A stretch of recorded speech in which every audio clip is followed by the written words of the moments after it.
What's up, everybody? Welcome to another episode of Very Vehicular. This one is an interesting one. It is the strangest collection of Ferrari owners all in the same place. In this corner, we've got the purist, a Ferrari mechanic, works on the car barrier cars. And on this side, this person stuffed a Honda engine in a Ferrari. Yeah, we got Victoria Bruno and Mike Burroughs, and me, the reluctant Ferrari owner, somehow sitting as referee as we watch these two duke it out. Purism versus sacrilege. It's a great one. I enjoyed listening to them. You should too.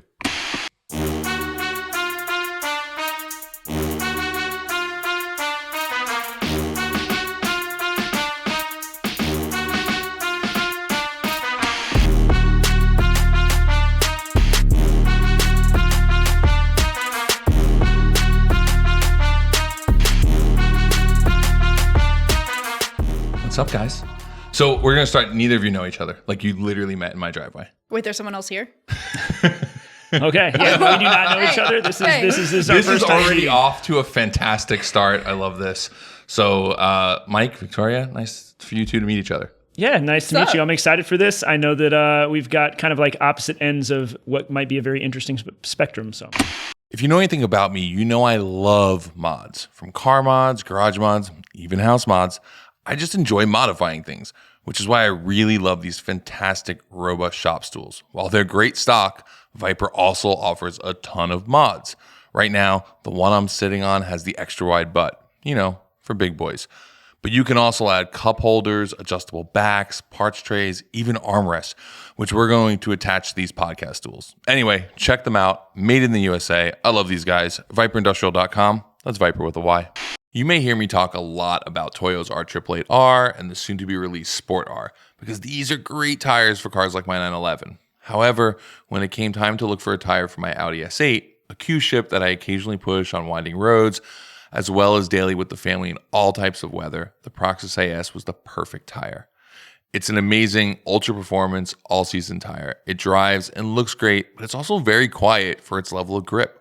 Whether you're looking for a tire for your daily, your truck, or your track toy, check out toyotires.com. A few years back, I had the privilege to set up the first collab between Heatwave Visual and Hoonigan Industries. And I'm excited to see they're continuing this year with the new Travis Pastrana Gymkhana Future Tech glasses. These look rad. Plus, they're super safe because they live up to ANSI Z87 standards with 2mm thick lenses. That's right, safety glasses and shades all in one. The arms are wrapped in the Bratteroo livery, both inside and out, and the High Trail nose pad makes these wearable all day long. Go grab your pair on heatwavevisual.com while they last. Spectrum. So, well, let's just get the elephant in the room right out. All three of us own Ferraris. All of us own very different Ferraris. So, what is sitting in my driveway right now? A 1987 Testarossa. And you drove it from where? The Bay Area. Which is like how many miles for those who don't know California? 400. Let's round up to 400. Pretty impressive. And you also were just brave enough to go up against Los Angeles traffic on a Friday to get here, which is pretty incredible. Yeah, thankfully this thing has cooling fans. Oh yeah, that's and good. 12 cylinders, so if one goes out, it'll be okay. Yeah. And what do you got right now, Mike? Yeah, I don't even know what to call it. It's kind of a 308, an 81 308 GTBi. What's left of one. It's a time attack race car with a Honda K series in the back of it. So just like, how does that make you feel? Are you okay with that? You can be honest. This is an honest show. Please be honest. Because it's a 308. Perfect. Yeah, that compliment's coming this direction. With the back of the hand. But I'll take it. If it were a Daytona or a 275 or pretty much any 250, I maybe would get up and leave. So that means we'll get into the details later. So you will get to that. So tell her about the other one. Let's hear what she has to say about that. Yeah, the other project is I have the body, an authentic F40 body. I'm building a tube chassis underneath it, 458 challenge suspension and geometry, and then in the back of it, I'm cramming a 812 super fast V12 along with a Hollinger sequential gearbox, building more or less a race car out of it. So, are you at all Italian in any way, shape, or form? Honestly, I don't know. We were talking about our heritage before this, and everybody always likes to tell me where they're from, and I got no idea. But no, I don't think so. He doesn't look like one of us. Nah. You're already isolating him. Is that why you put him at the end? Yeah. It's fine. It's fine. Do you can you trace back where your family's from in Italy? Like, do you know? I can, yeah. Sicily and Naples. Oh, mine too. We might be related. Yeah. Do you know where in Naples? I don't. Okay. No. Yeah, my family's from Ischia. And then also from Sicily. So yeah, same thing. So real good mob ties. That's pretty much that's pretty much those my places. family changed their name a couple generations back. Oh, okay. So Bruno can neither wasn't confirm nor deny. Yeah, why. my full name, as I said at the start before we started the show, is Scotto di Fasano, but it was really long for Scantron testing as a kid, so like I'm pretty stoked we shortened it. Scotto's also like a really good nickname. Most people just think my name is Scott and then like add an O to it. So for like, there's people I've known for like 2 decades who actually just call me Scott. I'm like, that's not my name, but it's okay. Not quite. Yeah. So anyway, obviously she's pointed out that you clearly lack not Italian at all. Yeah. So at least any Mediterranean DNA for that. So is that blasphemous for you? I'm so happy you used that word. That's, I'd say 9 times out of 10, the word I use to describe a sort of change that's, maybe taken away from the integrity of how the car was when it left the factory. Right. But I've also, you have to remember, all of my experience is in preserving and restoring cars back to factory spec. We don't mod anything. We don't change anything. Right. Maybe we'll hop up the cams a little bit, but we're really, really trying to kind of... Which means you also don't like my car, because mine would be like the Putinesca of Ferrari 360s. Well, I think, see, this is where the box needs to grow. I think there's a place for everything. And I think I've spent a lot of time learning the history and the provenance of these cars. But I also think if you love something, then it should absolutely be the way that you love it. Mm-hmm. And it's fun to mod cars. It's fun to, go in those sorts of directions. So I'm not judging anyone. My car's not better than yours because it's stock. Your car's better than mine. Your car's better than mine because it's a Testarossa and mine's like a risotto like spec 360 that's got an NGT kit on it that like started its life as a stock, Can we get that on a t-shirt? What?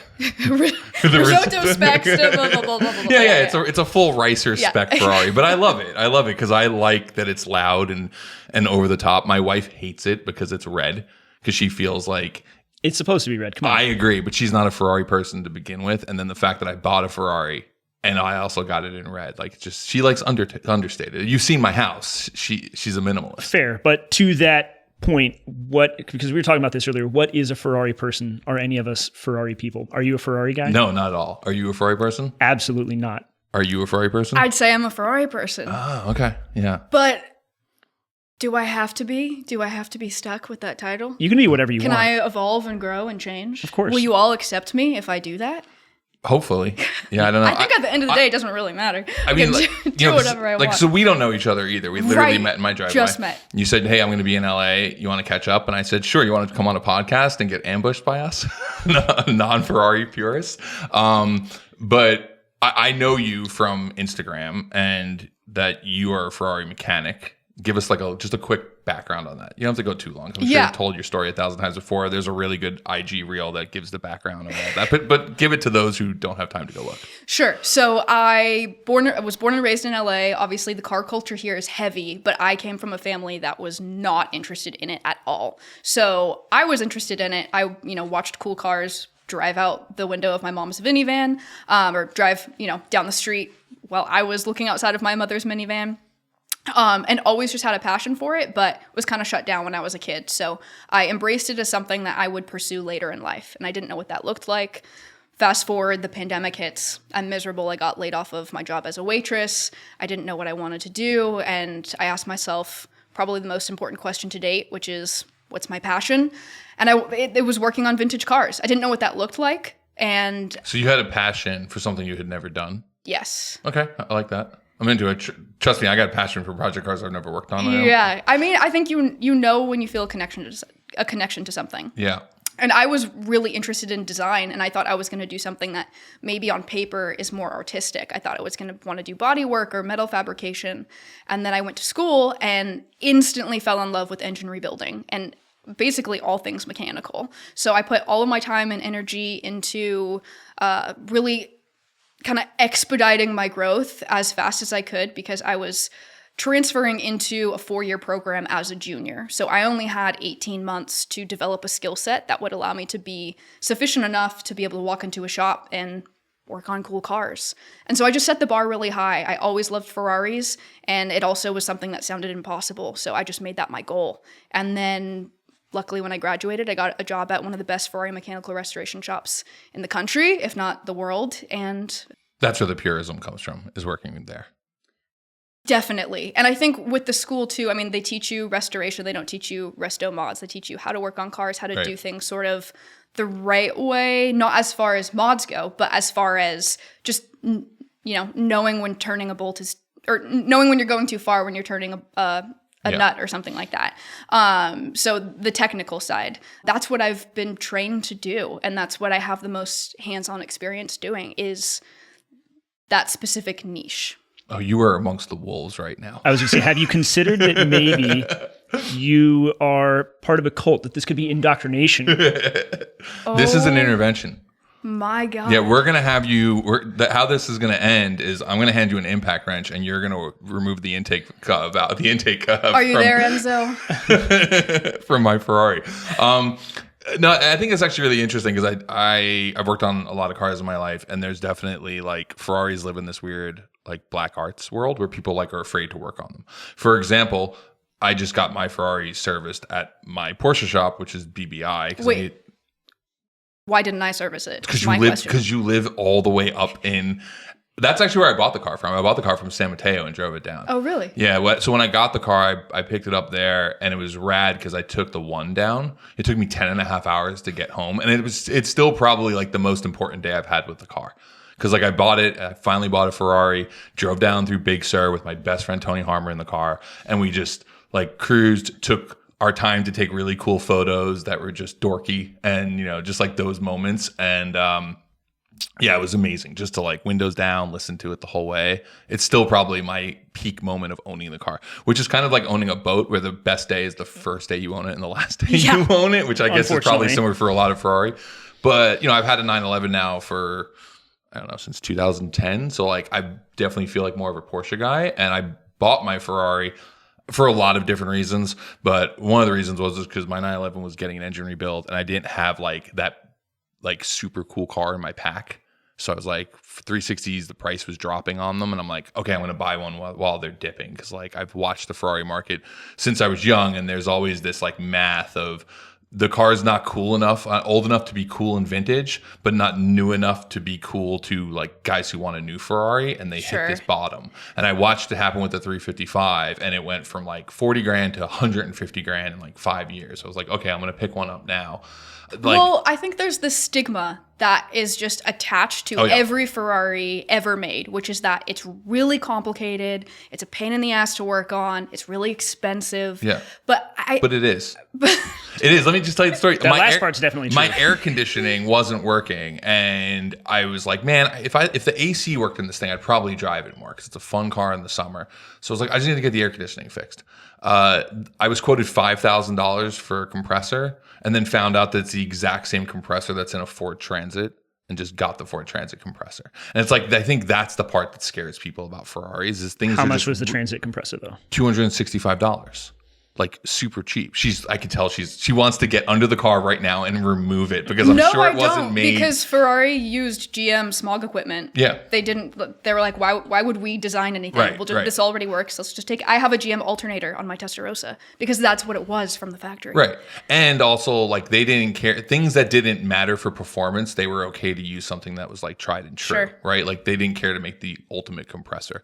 But for me, even the Porsche shop was like, there's just certain stuff we don't want to do because like we don't have the specialty in it, right? And I think that there is like Ferrari is one of the few brands where people are like, yeah, I don't work on that. Like you have to know what you're doing. And you dived right into that space. You dived into the space where most mechanics are like, yeah, I don't want to touch that. But you're like, yeah, I'm there. Because like my friend Vinny, do you know Vin Anatra? Like I think he gets so much sort of like, I don't know if it's respect or whatever, but it's like he's one of the few people who like work on their 360s and talk about working on it and like dive into stuff and just like figure it out. And at the end of the day, Vinny's like, yeah, man, it's just a car.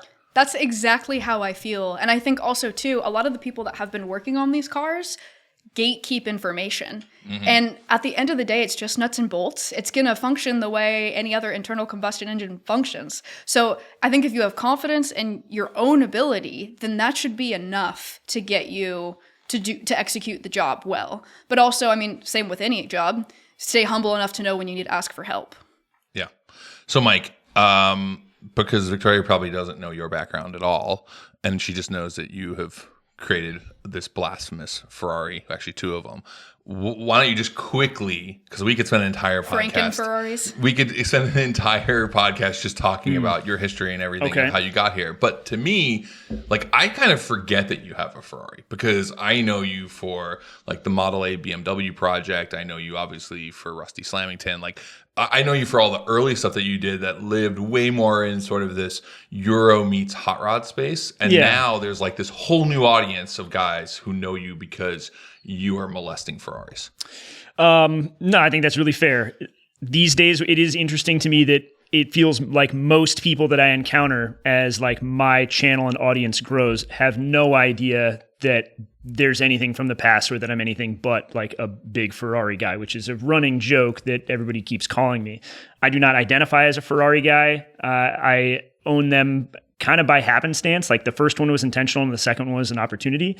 But yeah, I guess like my roots, I consider myself a diehard BMW guy, like through and through. Vintage BMWs from the 1980s. That's my thing. I literally bought another E28 5 Series 2 days ago. It's my 15th one. So like that's what I'm about.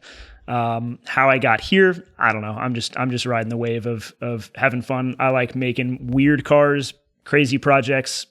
I don't think that anything is sacred. And there are kind of like no rules. So that's why I have these very oddball Ferraris.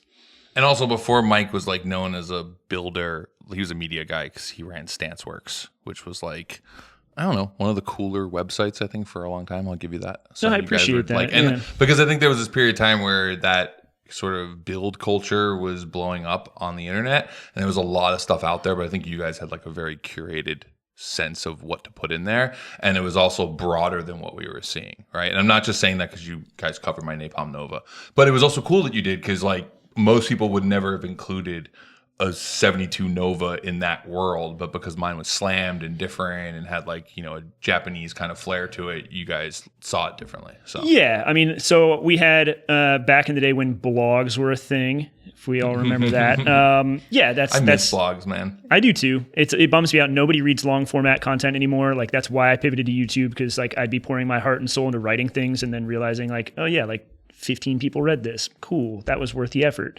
So I had to pivot at some point, but yeah, for well over a decade, we ran a blog that I would say was successful and, you know, like left a mark in the industry and community. And we tried to just celebrate anything that I thought was cool. That was the rules. When Andrew and I saw something, if we thought it was cool, we were going to share it. It didn't matter if it was like a European car like we were interested in, or if it was a hot rod, or, you know, vintage race cars, whatever it was, restoration, anything that was cool. It's like, hey, let's share this thing's story. I think that's rad. But I think that's the really cool thing about the automotive industry is there really is space for everyone at every level. Oh, for sure. And it's only getting bigger and bigger, which I think is interesting. It brings up an interesting conversation because like Instagram has been very good to you. You're on TikTok as well. Starting on TikTok and YouTube, okay. But yeah. But like Instagram's been very good to you. Very in kind. Telling your story. Like, is that something that you saw as a pathway early on, or were you just like, I want to go work on Ferraris and it'd be cool to make some content about it? Because you have very much been thrusted into sort of the creator space by telling stories about working on Ferraris. Yeah, kind of by accident. I think if I had seen some version of myself 10 years sooner, I would have 10 more years of experience. And so my goal in sharing my story was to just let people know that it's an option, that one, you can follow your dream, passion. I know it's so cheesy, but it's true. Whatever it is, it's an option. You can pursue it. Mm-hmm. 1. 2, careers in the trades are not of the past. You know, this is a thriving industry. It's only going to continue to get bigger and bigger. And I wanted to expose, especially the next generation, to the restoration industry. And 3, I genuinely love my job. I love working on cars. I learn something new every day. I constantly run into issues. I'm really competitive and stubborn, so it's really great for me to have to fix things without, solutions and have to come up with them. So I get a lot of fulfillment out of it. So it was really more of I chose to start sharing my story because I just have so much passion for the path that I've chosen. It just kind of came naturally. But you enjoy the storytelling part of it too? I do. I wasn't anticipating growing my page to the extent that it's gone. So it was something that I initially almost sort of rejected and wanted to backtrack on. Because I kind of had a goal. I was like, okay, I'll go for 10,000 followers in 1 year, and just, the goal is to encourage other people, inspire them to pursue their passions. And then it kind of blew up overnight. So yeah. And how many followers do you have now? Just under 200,000. Yeah, you've done okay. Yeah, we're getting there. You've done well. So, all right, let's get into some things we can argue about. That's always kind of fun. So I want to go back to sort of. I thought it was interesting when you said, "Oh, it's a 308." So let's get some lists going, right? A thing I keep telling everyone. Eventually, I want to do another podcast, which is a show called Firing Order, where we just basically bring people on to make a list and fight over it. Right, like I want to be guest number 1. Yeah, I know, and that's why, like, we could do a version of it today, but like this isn't the full blown show. Like in the future, I would give you your homework so you can do your research. You could come in like guns loaded, ready to go. Right here, you're kind of I'm just hitting you with it, so it'll be easy. But I like this as an idea. So, what would you say are like the list of Ferraris that it's okay to Franken Ferrari? 308, Mondial, 360. 355, really the 8-cylinder cars. Okay. Yeah, and I think. Well, then we're safe. F40's 8-cylinder. We're good. Yeah. I wouldn't mod a sort of true F40 though, and I don't mean that as an insult to your. I do not take it that way. I just mean that as a numbers matching everything OG. I couldn't tear that apart. I could. Good for you. I would be losing sleep at night. But no, I think that list is there where it's just higher production cars. That's probably where I feel more comfortable with it. Right. Yeah. What about the newer cars? Like, where do you feel? That's the thing. That is so there a cutoff outside of my wheelhouse. Like the newest Ferrari that I've ever worked on is a 360. Well, that's why she didn't work on your car then. Yeah, I know. I have a 360, but it's barely there. It's just. So, have they sent you a cease and desist yet? No, that's the question I get the most. Yeah. And I don't think that I will hear from them. I have not heard from them after, at this point, 150 episodes on my 308 and talking. Maybe it's because they don't care about the 308 though. I don't think that they do. And like I speak very poorly of how that car is built and that era of car and what have you. Very intentionally, only in one episode of my F40 project have I called it a Ferrari, and that was episode 1 for the sake of like, hey, right. I'm explaining what I'm doing here. Ever since, I avoid the F word. I call it an F40. I do not call it a Ferrari. Because I think that they're going to care about that car, and I think I need to be careful about branding. When people get a cease and desist from Ferrari, it is only around 2 things. It is protecting their trademark and brand name, or because you're making money off of their stuff. If you're using their car and their brand on your merchandise, you're going to hear from them. If you are using their name or what they feel might be threatening to their name, you're going to hear from them. I will not be putting Ferrari badges on my F40 because that would get me a letter. I cannot do that. That would get me a C&D. I think that there's like different areas where I need to be careful about what I'm doing. But so far, no. And if I was going to hear from them at this point, I would have. Like, I know plenty of people that have gotten Ferrari cease and desists, all of them with smaller audiences or views or what have you. By the way, to me, like the whole cease and desist on like modifying your Ferrari is just like just absolutely bonkers. But I don't think that it's real. I think people like to pride themselves on, because there's a lot of like ego to be had in being like, yeah, I got in trouble for modding my Ferrari. They don't like it, right? Like that's a cool thing to say. Let's right? Like, wait, so do you think it actually doesn't exist? I think that people get cease and desist from Ferrari all the time.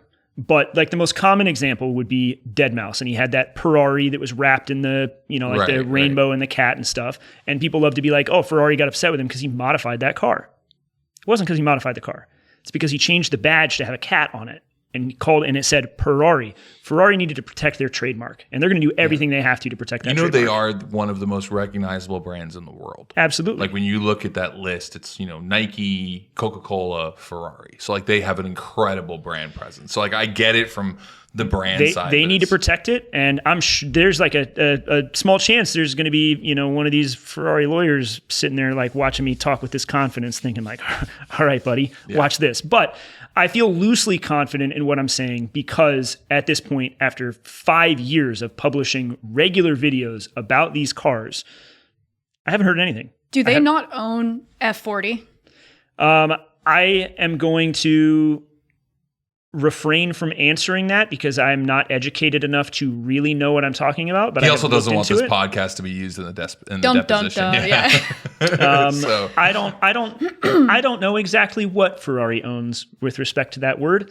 But so far I have not heard a cease and desist. F40. The F40. The F40. I think if what I was doing was problematic, I have absolutely no doubt that I would have heard about it at this point. So. Fair enough. I know people that have just taken the Cavallino Rampante, the horse from the emblem, and used it in their logo. They work on Ferraris. Do that. They got a C&D. But I also know of somebody that changed their last name to be Ferrari, so they wouldn't get a C&D. Oh, interesting. Just because they wanted that level of association.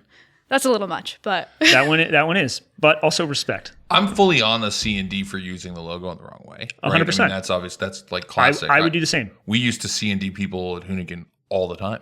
Like people would be like, oh, they would name something else Kana. And it's like, yeah, you're getting a cease and desist. Like, oh, we're calling it, who again? Yeah, you're getting a cease and desist. And sometimes we wouldn't even want to send it, but like you have to. If you don't protect your mark, then other people will come after you. And like that's kind of one of the things you have to do. So even if you're like, I don't really mind. I mean, we dealt with it. I used to sit on the board of the Audi Club. And it's like there was all these rules we had to deal with because even though it was the Audi Club of America, there was certain things we could use and certain things we couldn't and certain marks because at the end of the day, Audi has to protect their brand, you know, even though it's like this sanctioned thing, right? So like I get that.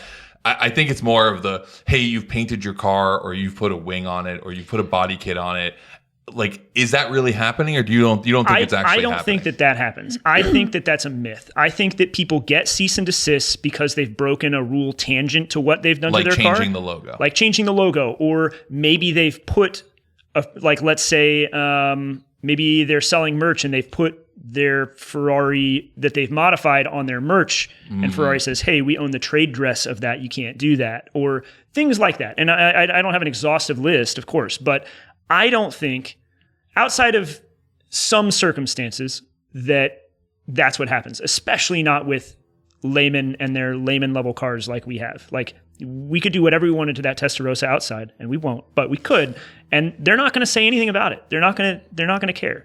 The only car that I'm aware of that had that problem is the F40 Barchetta.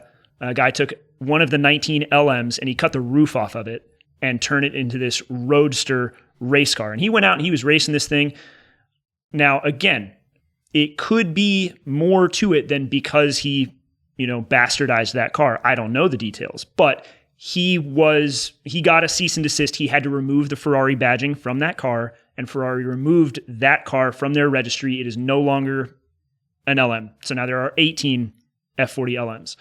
Now shunned. Totally shunned. Totally shunned. Cutting the roof off. Yeah, you're like, you can't sit with us anymore. So is that because he cut the roof off the car? It could be. I would get it if Ferrari said, no, that is one of our absolute halo pieces. We won't stand for that. And we want to do what we can to distance ourselves from that. Could be. I would get it. But also, is there room for him to have done something that Ferrari needed to protect themselves and then maybe went overboard? There's also room for that too. Will we ever hear the true story? I don't think so. Yeah, but it's interesting because Ferrari's not coming after anybody that's cut up a 365 chassis to make it look like a cow spider. Mm-hmm. You know, that to them is okay because that chassis isn't sacred, but there's something about only so many existing, which I can understand, you know, wanting to really Absolutely. be able to have control over the narrative there. And again, I could be ignorant, like I'm not an authority on this stuff, but I'm not convinced that cars getting modified gets a cease and desist from Ferrari. I mean, there are plenty of F40s out there. One of their, you know, big 5 or big 6 in this case, get modified all the time. And no one's getting barked at for it. No one's getting in any hot water. I don't think for the most part, unless you're doing something they feel is justified in needing to protect, maybe even kind of like you said, where they have to protect their trademark or branding or what have you, because if they don't, then they're gonna sacrifice their right. ownership of it. I think that's when most of it comes in. So we're saying that this is an urban legend for clickbait. My opinion, just call it out, Mike. Absolutely. Right, I hear people say I got a cease and desist for what I did surrounding their Ferrari all the time, and I'm over here saying I think that's bullshit because I know I've done way more to my car, and I ain't heard anything. I have videos where I'm sitting here just tearing apart how this car is built, the quality of it, the welds. But like I can take my 81 Ferrari and put it right next to my 82 Audi, which is like this, you know, bastard stepchild of Volkswagen that didn't have this crazy budget to be made. And that Audi is nicer in every single possible measurable way, period. How it's built is better in every way. I don't care what aspect we're talking about. And when we're talking about a car that has similar production numbers to a 308, now, and I know that there's more differences at play here, but like, it just leaves me, like when I get underneath that car or other cars that I'm not going to name that are halo cars of theirs of the same era, they're not nice. They're not nice underneath. All right, you have 30. And that's not targeted at you. You want to pop outside and go seconds? Under my Testarossa I know what it now? looks like underneath. Victoria, you got 30 seconds for a rebuttal. We're on a debate show now. Oh my gosh. Let me ask this. Do you think your car is nice underneath?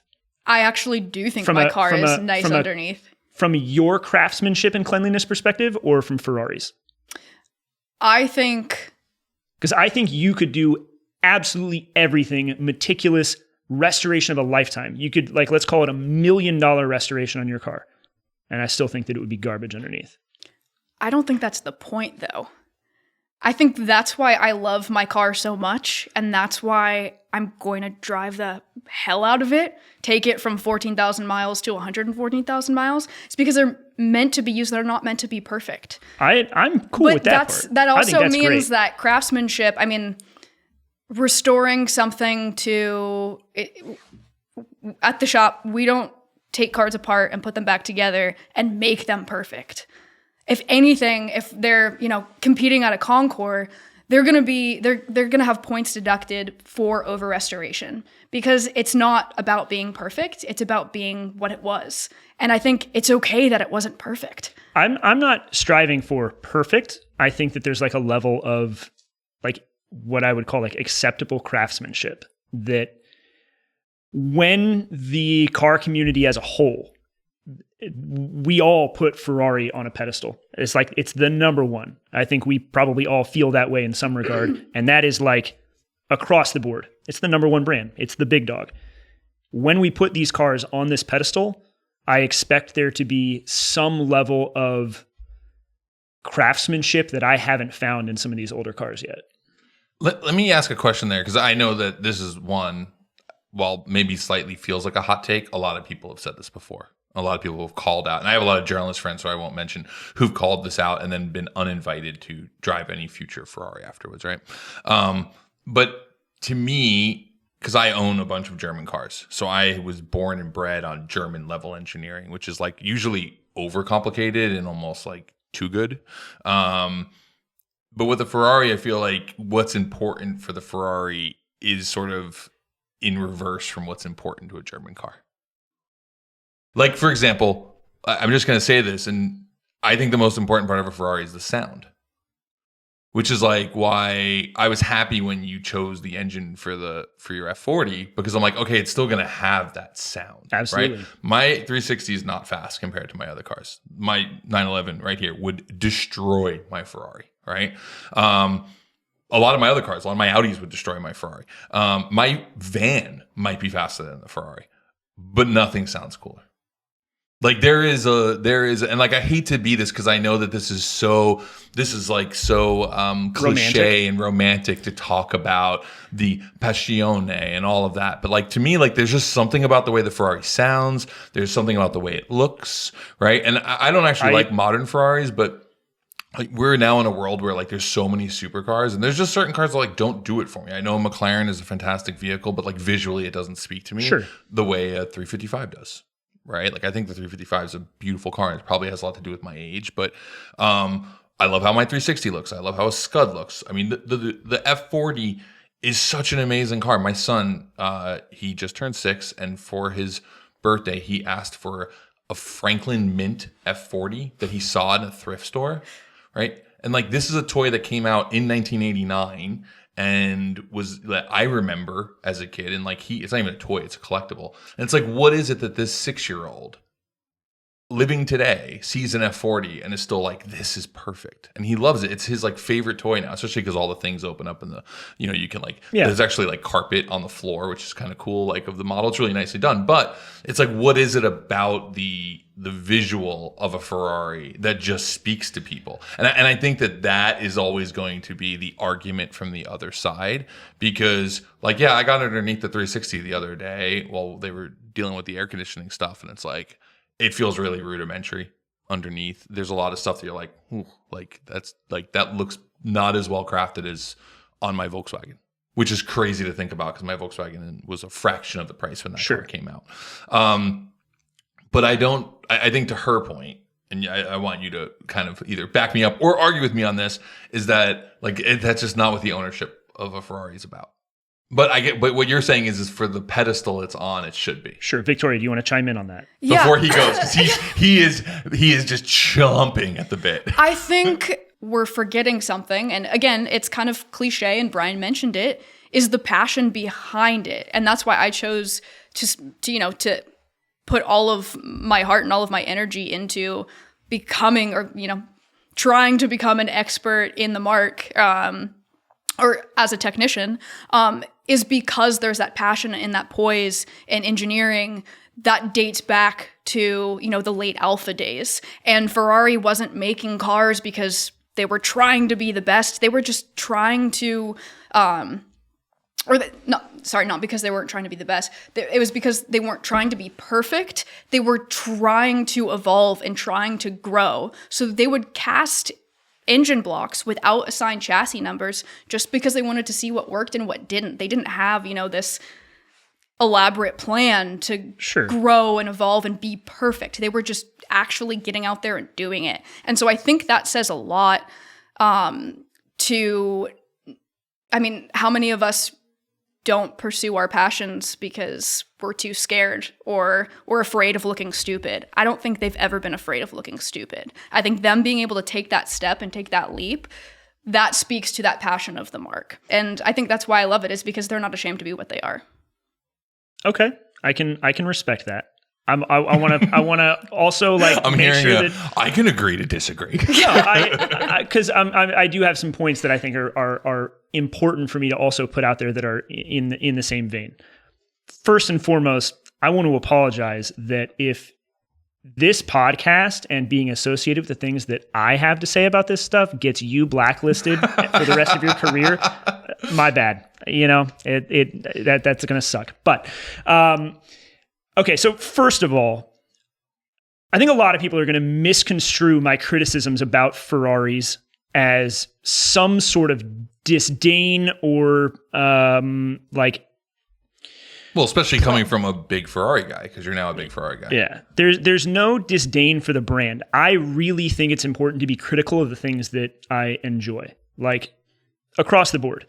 And so I have a lot of respect for Ferrari, and one of the things that I like most about the cars that I have, or the pieces of the cars that I have, is the fact that these cars exist because Ferrari needed to fund their racing program. They don't exist for any other reason. This is like, hey, we got to sell some cars so we can go racing. And I think that is as cool as it gets. And so I use that as what I think is an admitted justification for why I'm okay with the fact that if I get underneath an F40 and look at it analytically, it's not well built. It's just not. Like, that doesn't take away from the car. That doesn't mean that I think that I am better. Like, if I say that in an episode, I get comments that say, who are you to think that you can say that? Or when I say, oh, I'm going to make my F40 an improvement over the original, and they'll say, who do you think you are to think you can improve upon that car? And it's like, well, I'm speaking objectively. Like, if you find the romance of what that car is to be the most important part of it, awesome. I think that the way that it looks and the way that it sounds are the two most appealing parts of that car. I own my 308 because I think it's one of the most beautiful cars ever made. Even though it's like this bottom tier Ferrari, I would put it in the top 3 prettiest Ferraris. I'd put it in the top 10 most beautiful cars ever made to me. I think it's gorgeous because from that belt line up, it is an F40. And from the belt line down, you can see its roots as, it is direct lineage, 308, 288, F40. They are 3 steps of the exact same platform. I love the way that car looks. And I saw one, I don't know, at this point, 15 years ago, when my stepdad was like, hey, I think I'm kind of, get into this like retirement concept. I kind of want a cool car. I'm going to buy a 308. And they were like $25,000. And that got me thinking, man, I was in college. Like, what if I could pull together $25,000 and have a Ferrari? This would be sick. I could not pull together $25,000 at the time, but that planted that seed, and I knew I wanted that car. And then 5 years ago, I realized if I sell what I have, I could get one, and I wanted one, and I love that car. Let's talk about the sound then.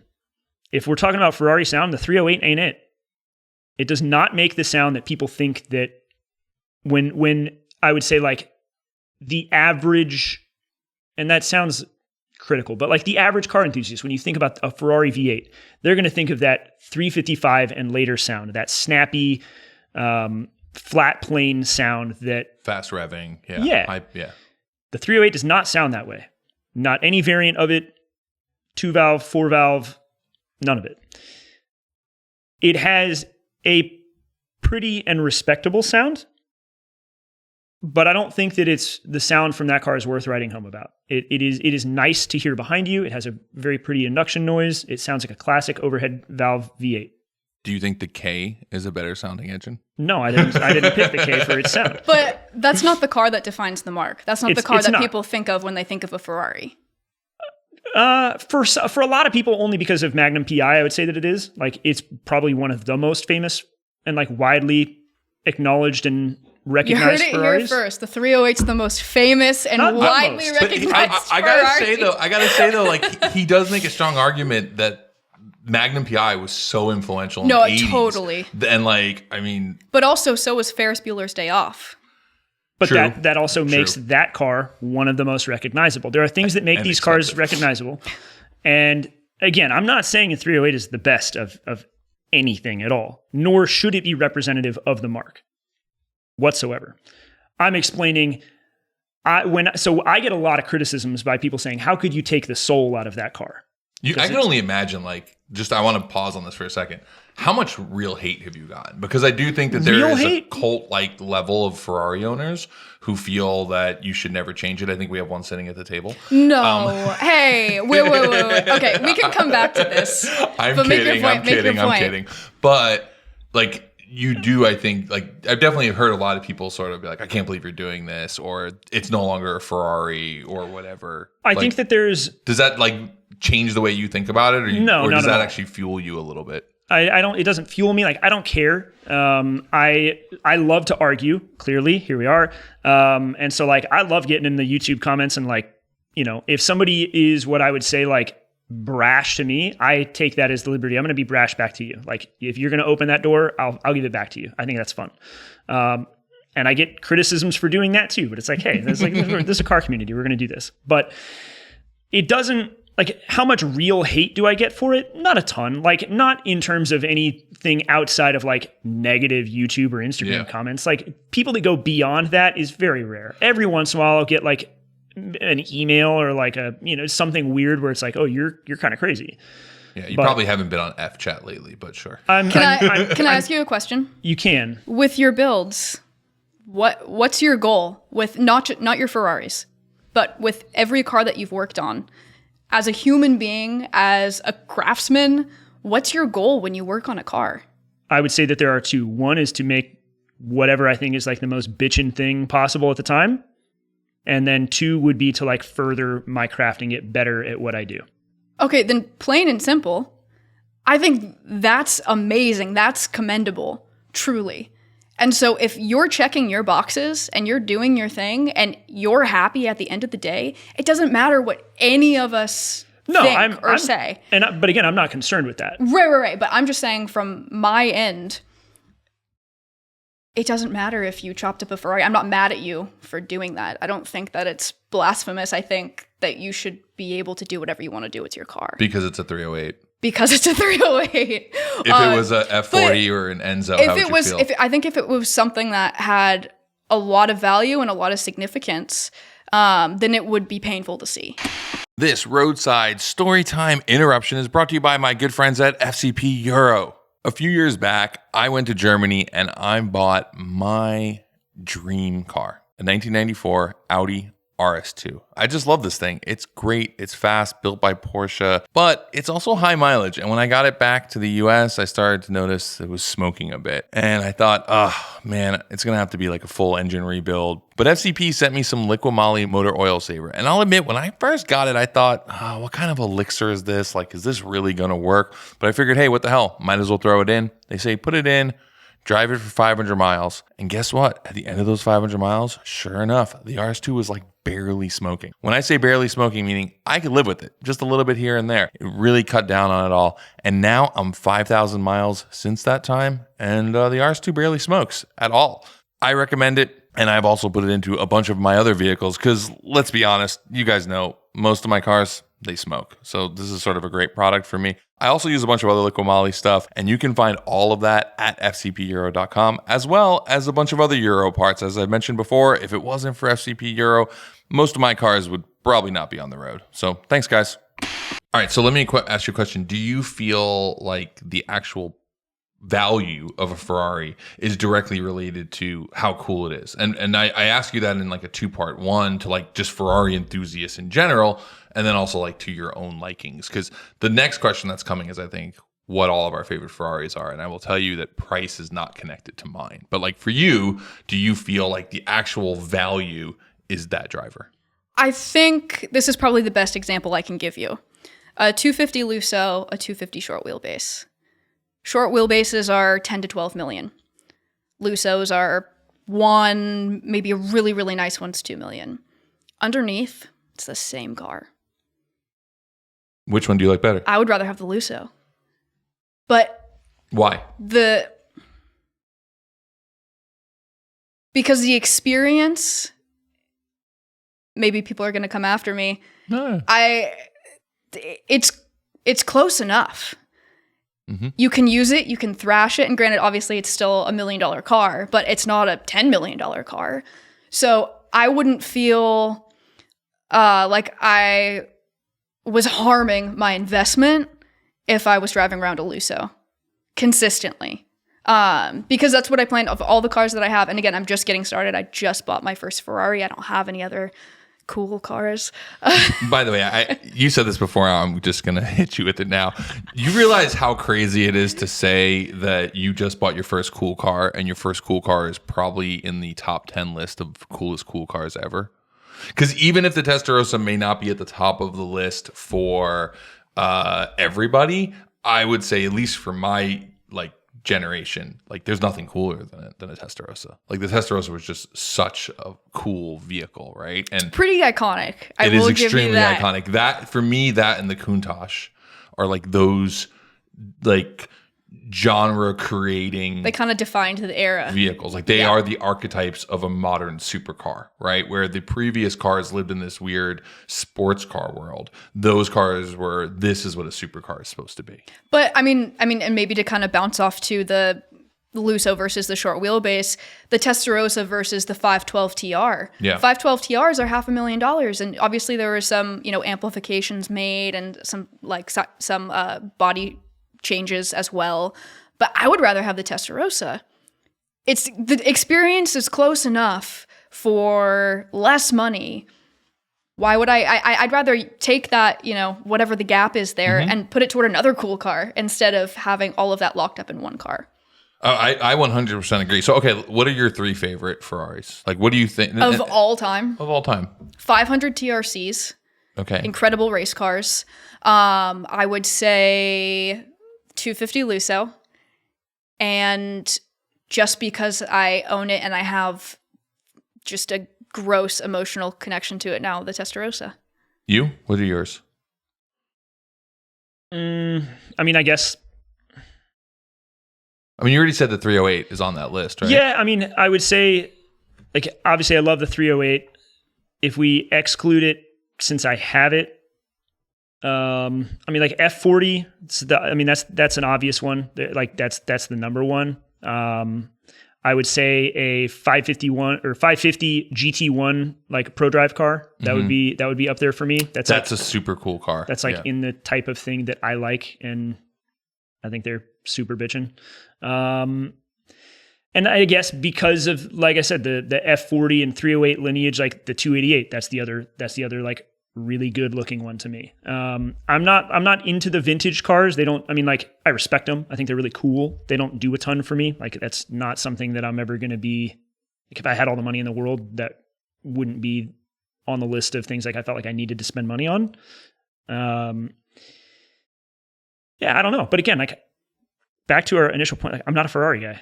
Yeah. So this isn't a list of cars that I feel like I need to own or that I would be chasing. If I had $1 million tomorrow to spend on a project, I tell you, I would be buying, like my Halo car is a BMW M1. And one of my favorite kind of aspects of that is that they're quite rare. They're pretty expensive. They're not crazy, depending on what you find, $500,000 to $800,000 for a road car. If I could get my hands on one, I would not hesitate whatsoever to cut it up. I would turn it into a pro car. I would chop the fiberglass body right up, no hesitation. Like I'd want to make it what I like. Like that's what the car is there for me. Is like, hey, that's it. This one, I got my hands on it. It exists for me to do what I like. Have you always been that way? I think so. I think if we go back on my list of projects, even like the first one. Oh, no. Like when you were a little kid.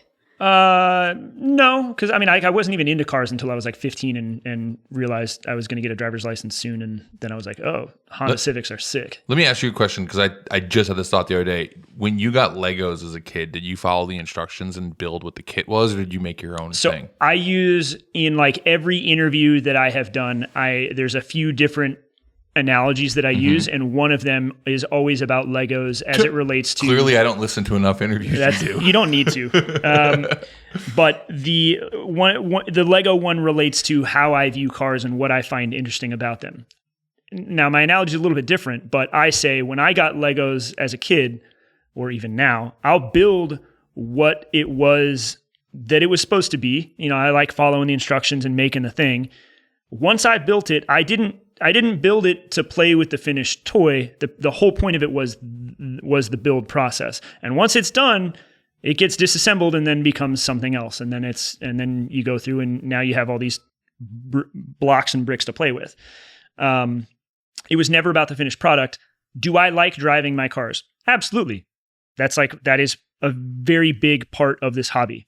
If I had to choose between this fantasy garage where every car I could ever dream of was in it, done exactly the way that I want, down to the details, the mods, the everything, and I never had to turn a wrench or a bolt, and I could drive any of them at any time, or I had a garage where I could build anything I want, but I could never drive it, I would pick the latter, like, no question. I don't want to say I don't care about driving cars, because I do, but to me, I like to make things. Cars are a creative outlet for me, and I don't want to say nothing more, but like that is the point for me. And so I think that is part of my focus when I do harp on what some of these Ferraris look like underneath.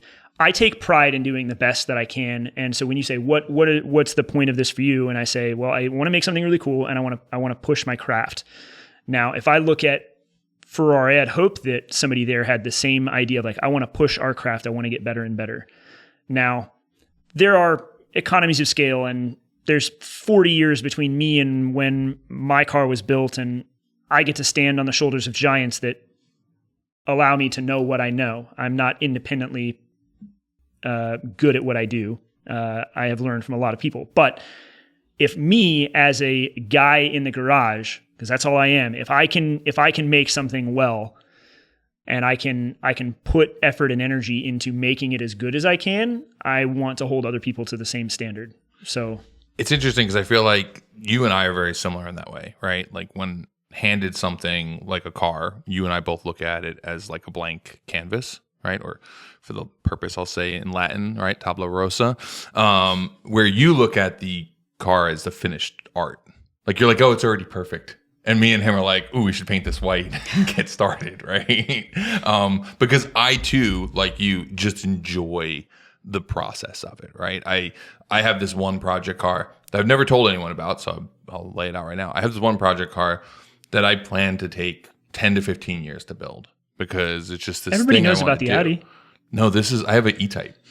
Okay. And which, is the car that, since we're on the Ferrari conversation, Enzo said is the most beautiful car ever made, right? My father had an E-Type. I found an E-Type. It's actually a crazy story. It was in the background of an ad for lowrider parts, and it was under a bunch of moving blankets, and I just recognized the silhouette. And I asked, hey, is the car in the background for sale? And he said, oh, I'm about to cut it up to take the rear suspension out. I'll sell it to you for what the rear suspension's worth. So I got it at a killer deal. But I want to build this thing like you. Like it probably will not have a Jaguar engine in it. Like it'll be a complete like abomination to people who like Jaguars.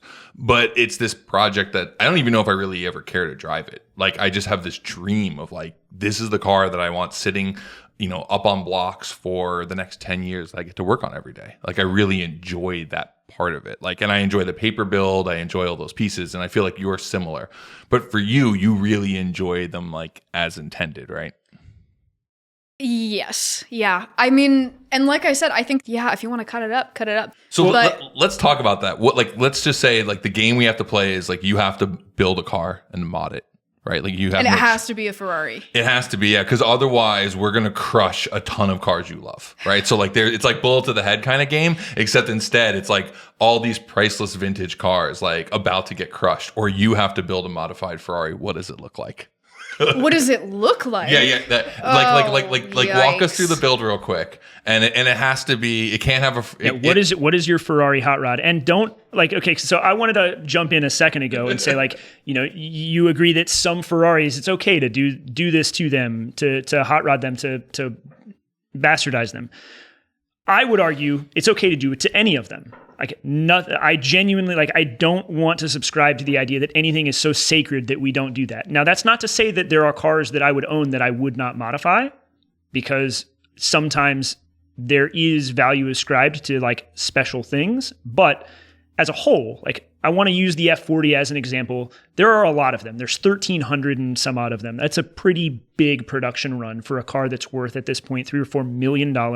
It is for many people the number one car, period. If we go to Cars and Coffee, I bet 50% of people there would say F40 is my number one. Yeah. If I had the money to acquire an authentic original car and then cut it up, I would do it. And all I would have kept from it are the parts that I currently have. I only want the body from it. And I would have saved this much chassis with a stamping on it so that I could say it began as a real one and I have the title for it, just to cement authenticity. But beyond that, I do not care about any of the rest of that car. It has no value to me. I think Victoria is disassociating herself from the situation right now. I think we just live in different worlds, and that's okay. But I want to invite you over to this world. I want to. So, I want to know. come play in the sandbox. What would you do? If you had to, that's the thing. Mess with one. What would you do? I haven't spent any time thinking about this ever. This has never been what would you do? I've actually spent zero amount of time doing this. This could be the moment where if I'm going to put this out in the world, it needs more thought. I can't just. I have to gatekeep it. Okay, let's flip this back to do it behind the scenes and then unveil it to the public. So let's flip this back to Mike.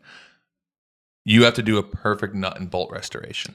What car would you do it to? And you can't modify anything. You have to just enjoy the car for how it was originally intended. What car would that be if you had to build it? If I could acquire... And it doesn't have to be a Ferrari, because I know that Ferrari isn't your thing. Maybe it's a BMW or something. If I could acquire an M1 Pro car, one of the actual Pro cars used in the Pro car series, I would not have a desire to modify it, because part of what makes it special to me is that it is a factory race car. Each one of them was driven by a Formula One driver. Mm-hmm. Like, if I could get my hands on one of those cars, I would have an interest in, I would really enjoy the process of going through and trying to make it perfect as it was. I wouldn't want to like retrofit, modify. I'd want to make it perfect. So like, I can understand the appeal, but that appeal gets lost on me when it becomes just one of the average normal cars. Have you driven one of those? Yes. And it is way better than my Ferrari. But my point here is, you have that experience. You have that connection. You had that time to say, this is perfect as it is. And there's probably something about it that's not perfect. I want to make sure I clarify. But you're overlooking that. I have not driven a pro car. Oh, you haven't? No, I've driven an M1, but I've not driven a pro car. I've had the privilege of driving hundreds of millions of dollars worth of Ferraris. Yes. Those experiences are part of what defines my perspective. So I would love to come back to this conversation and hear you after you've driven an M1 Pro car, or even a vintage for driving a Cal Spider or a 500 TRC. But I do not care how the M1 Pro car drives. That has absolutely no bearing whatsoever on my interest in the car or preserving it. And I think this is really interesting, because I think that I really enjoy modifying cars, but I'm often one to admit that by modifying them, I ruin them. Right? Like, I think that both things can be true. I think you can enjoy modifying a car and making it your own. And you can also realize that by modifying it, you've ruined it. Vinny's 360 is a perfect example. He destroyed that car. He destroyed it. It was good. But it's sick. So, it looks cool. Yeah. And he's made it his own. And it's like Oslo but Blue. But also, too, I work in the world where everything's about maintaining value, because these things have such a high price tag. Yeah. So, but does that disappoint you at all when when I talk to people about cars of value and the value of cars, and don't get me wrong, there is purpose behind preserving some value in cars. I have not lost money on a single car in my life so far. Across the board. Haven't done it yet. I will lose money when I go to sell my blue F350 outside, because it's just a stock, normal, newish truck. So I get the idea of preserving some level of value or being smart about what you're doing. Cars don't always have to be a bad financial decision. However, I really don't like the idea of basing decisions on, we have to preserve this car, the value of it, what have you. Can I jump in here for a second? Because this is something that I actually really appreciate. Like, have you been to Goodwood Festival of Speed? Yeah. Or not? No, I've been to the Revival. Okay, so Revival also. I mean, actually, Revival almost better, because like they're really going after it on the Revival, and I love watching members meeting. I love watching Revival, because that's how the cars were intended. Yeah. And like, I do see like there's the value there. And I think that, and I want to make sure that like we don't conflate that, because this is definitely, I feel bad. Victoria's like, I'm here as the purist defending an entire thing that I don't think she entirely stands behind. But I think that there's also a huge split in that community, because you have the people who only look at it as investment. I think you have an entirely new group of people who've entered the automotive world that treat cars like stocks and bonds, right? Like, they're just buying them because it's capital gains sort of gray area, right? But then you have people who buy these cars and they wheel them door to door at things like the Goodwood Revival, and you're like, that is one of the coolest things I've ever seen, because that car is worth more money than I've ever made in my life, and you are putting it off and you're having a good time doing it. And like there's something really cool about seeing that get, that happen. And I think that the motorsport side of it is where like I fully understand the Purist thing. Like that car would be less cool to watch someone wheel that car with like a modern brake system or fuel injection. It is cool because it is as originally intended from that time. I think that there's room. Sorry, just to bring you in. So you had 350, pretty much. Lusos? Pretty much. So you can either work it in or you can leave it be. It's up to you. I don't remember what my point there was. Yeah, I'm sorry. Let's let Victoria talk. I think we're just, like I said before, I think we're just from two different worlds. We're not, you're talking about cutting up something from the 80s. I'm talking about preserving something from the 50s and the 60s. And there aren't that many of them left. But there's also so much history and provenance, and these cars were an integral part of the evolution of the marque. And not just Ferrari, of Bugatti, Absolutely. of Talbos, we can go on and on with a bunch of different marques. It's not just Ferrari. And so my industry, I'm just going to separate it for a second and put myself in the restoration category. There is an entire industry that's dedicated to preserving and to not tearing these things up because they serve as kinetic art. And there you have a couple different types of collectors. Some of them, are seen as just garage queens, and it's kinetic art, like you said, it's an investment. Other people drive the wheels off of them. I kind of got both sides. I think they're meant to be used. I think YOLO. And it's going to have to be serviced either way, so you may as well enjoy it. Yeah, by the way, I do want to point out that you drove your Ferrari here and he drove his Ford here. So. I was going to make the joke when we started, like when he said, "Oh, your car is cooler than mine." Your car is cooler than mine too, because I could not drive it here. So but that's the point. I mean, and that's why I'm kind of, I don't know, maybe on the edge in my own sort of niche, is I stand behind the cars actually being used. And it's really disappointing to see cars come into the shop and, looking back and seeing that 5 years ago, only 300 miles have been put on, or if that. So I want to take my car to, I don't know if I already said this or not, I want it to be high mileage. I want to show people that you can use and drive your cars. You don't need to be afraid of them. And that's what they're meant for. It does help that you know how to fix them. Absolutely. Yeah. The pocketbook too. So we've talked about Ferraris for an hour, and I didn't think we'd actually talk about them for that long. Definitely probably outside of the normal conversation that this pod's used to. But what other stuff are you into outside of Ferraris? Or do you feel like that your world is just so in that space? It's pretty dense. Yeah. It's pretty dense. But I think that's kind of the point. I really dove in because I wanted to become the best of the best at one thing. Mm-hmm. And I'm really grateful to have learned all that I've learned. And, that's kind of the goal, is to always keep on learning. Right. But I'm excited to see how that grows and evolves. So like, what are your thoughts on Porsches? I think they're awesome, but I think there are so many made that that's what I would mod. I wouldn't waste my time figuring out what Ferrari I want to mod. I'd get a Porsche this is the best and I'd thing mod I've ever that. heard right now. Like, this is great. Keep going, please. Why? See, I've spent this whole time criticizing Ferrari, but like people that really know me, there's like our friend Chris Clewell, he made stickers that have my face on them, and it says, "Ask me why your Porsche is stupid." And like there's this whole thing where everybody says Mike hates 911s.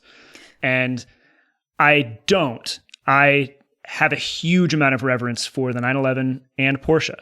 But you're pointing out things that I think the 911, excluding Brian, needs to hear. There are so many of them. Like, they're not that rare. I think they're amazing cars, and they are special by virtue of like how unique they are. I think 911 owners wish their cars were more rare, because you can are you saying you think 911 owners wish their cars were Ferraris? Yeah, no, I do. No, I wish they had. I think that 911 owners wish their cars had the rare element and the hard to find, the hard to get aspect that they do, because people will get into specs. Like, oh, well, mine is only one of 31 that has this color interior, this exterior, and the optional ashtray delete. And you're like, I don't know why that matters. It's just a 964. Right. And it's like, mine's somewhat rare. and I cut it up and modified it and changed everything on it. And I don't care because it suits me. And I have had like very aggressive emails attacking me on what I've done to this car. And especially like in the past year or two when like Nakai-san kind of got like dragged through the mud because he glued a tow hook on as like they did it as a joke, but it didn't land like as to why he did it. Sure. Mine's not like that. Mine's well connected to the chassis. It's actually a real race hook because that's what it is.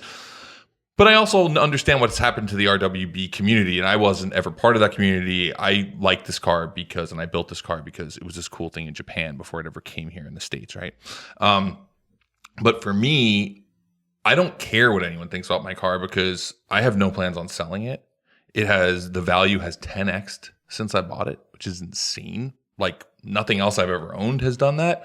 And I always tell people, like, if it's for sale, come check on me because it means I probably have to pay for a medical procedure. Like, because it's just my car. I just love it. I love everything about it. I am a big fan of 911s because I was a Volkswagen guy and they kind of just train you like VW, Audi, and then you eventually own a 911. I feel that no other car turns in like it. The glass house, like there's just so many things that I think are great about 911s, but I also don't think that they're precious. And I also don't think that, and I think this is like where the 911 issue is, like, I also don't think that they are like some weird spiritual thing that separates you from all other cars. Because I've had great experiences in non-911s. Like there are things that my Ferrari does way better. Sure. Right? But I think that's also kind of like when you start modding, where do you stop? And we don't have to keep talking about Ferraris. I know we've talked about them for a long time now. We can keep it going. We can talk about cupcakes if you want. Just like, to make it my podcast. Just to make it fair, technically, my car, the Testarossa, is a high production car. They made over 7,000 of them. That's kind of a lot, I didn't know right? That, yeah. But the reason I'm not doing anything to it, for a couple of reasons, is one, where do you stop? So I upgrade the exhaust. Well, then what? You don't stop. This is the drug. Exactly. Yeah. By the way, this right here, this is like drug dealers who are like, here, take the first hit. I was trying to interrupt a moment ago. I was going to say, this could be the moment where it's like, hey, why don't you come try some drugs? But also with this car, even though they made just over 7,000 of them, the cool thing about it is it's basically an F1 motor in it. It's the 312 F1 motor. It was designed by this guy named Forghieri, who was like the pioneer engineer at Ferrari for like the 60s and 70s. And the same motor, 4 valves per cylinder, except the cams were gear driven. It wasn't belt driven. Dominated. The only reason they stopped using the flat 12 was because they had, what do you call it? Changes in regulations. Regulation changes in Formula One. This is basically that engine. They swapped the gears out to make it a little bit quieter for belts. Mm-hmm. And we've got 4 valves per cylinder and it sounds sweet. Yeah. It does sound sweet. And it's, just under 400 horse. Obviously, that doesn't compete with anything that's coming out today, but for 87, I mean, that was Ferrari's flagship car. So I'm not gonna start because it's got that cool history with the engine, and I just don't know where I would stop. That's actually, I don't think I've ever heard someone so succinctly put that. And I actually do think that's one of the biggest problems with modifying cars is like, where do you stop? Like once you start getting into it, and you've definitely gone down this path, but I built an Audi Coupe Quattro that's pretty much useless because I scope creeped it into the most insane build of all time. And now it is so beyond my capability to really make sense of what I've built that it would require like engineers and a full race team to get it sorted.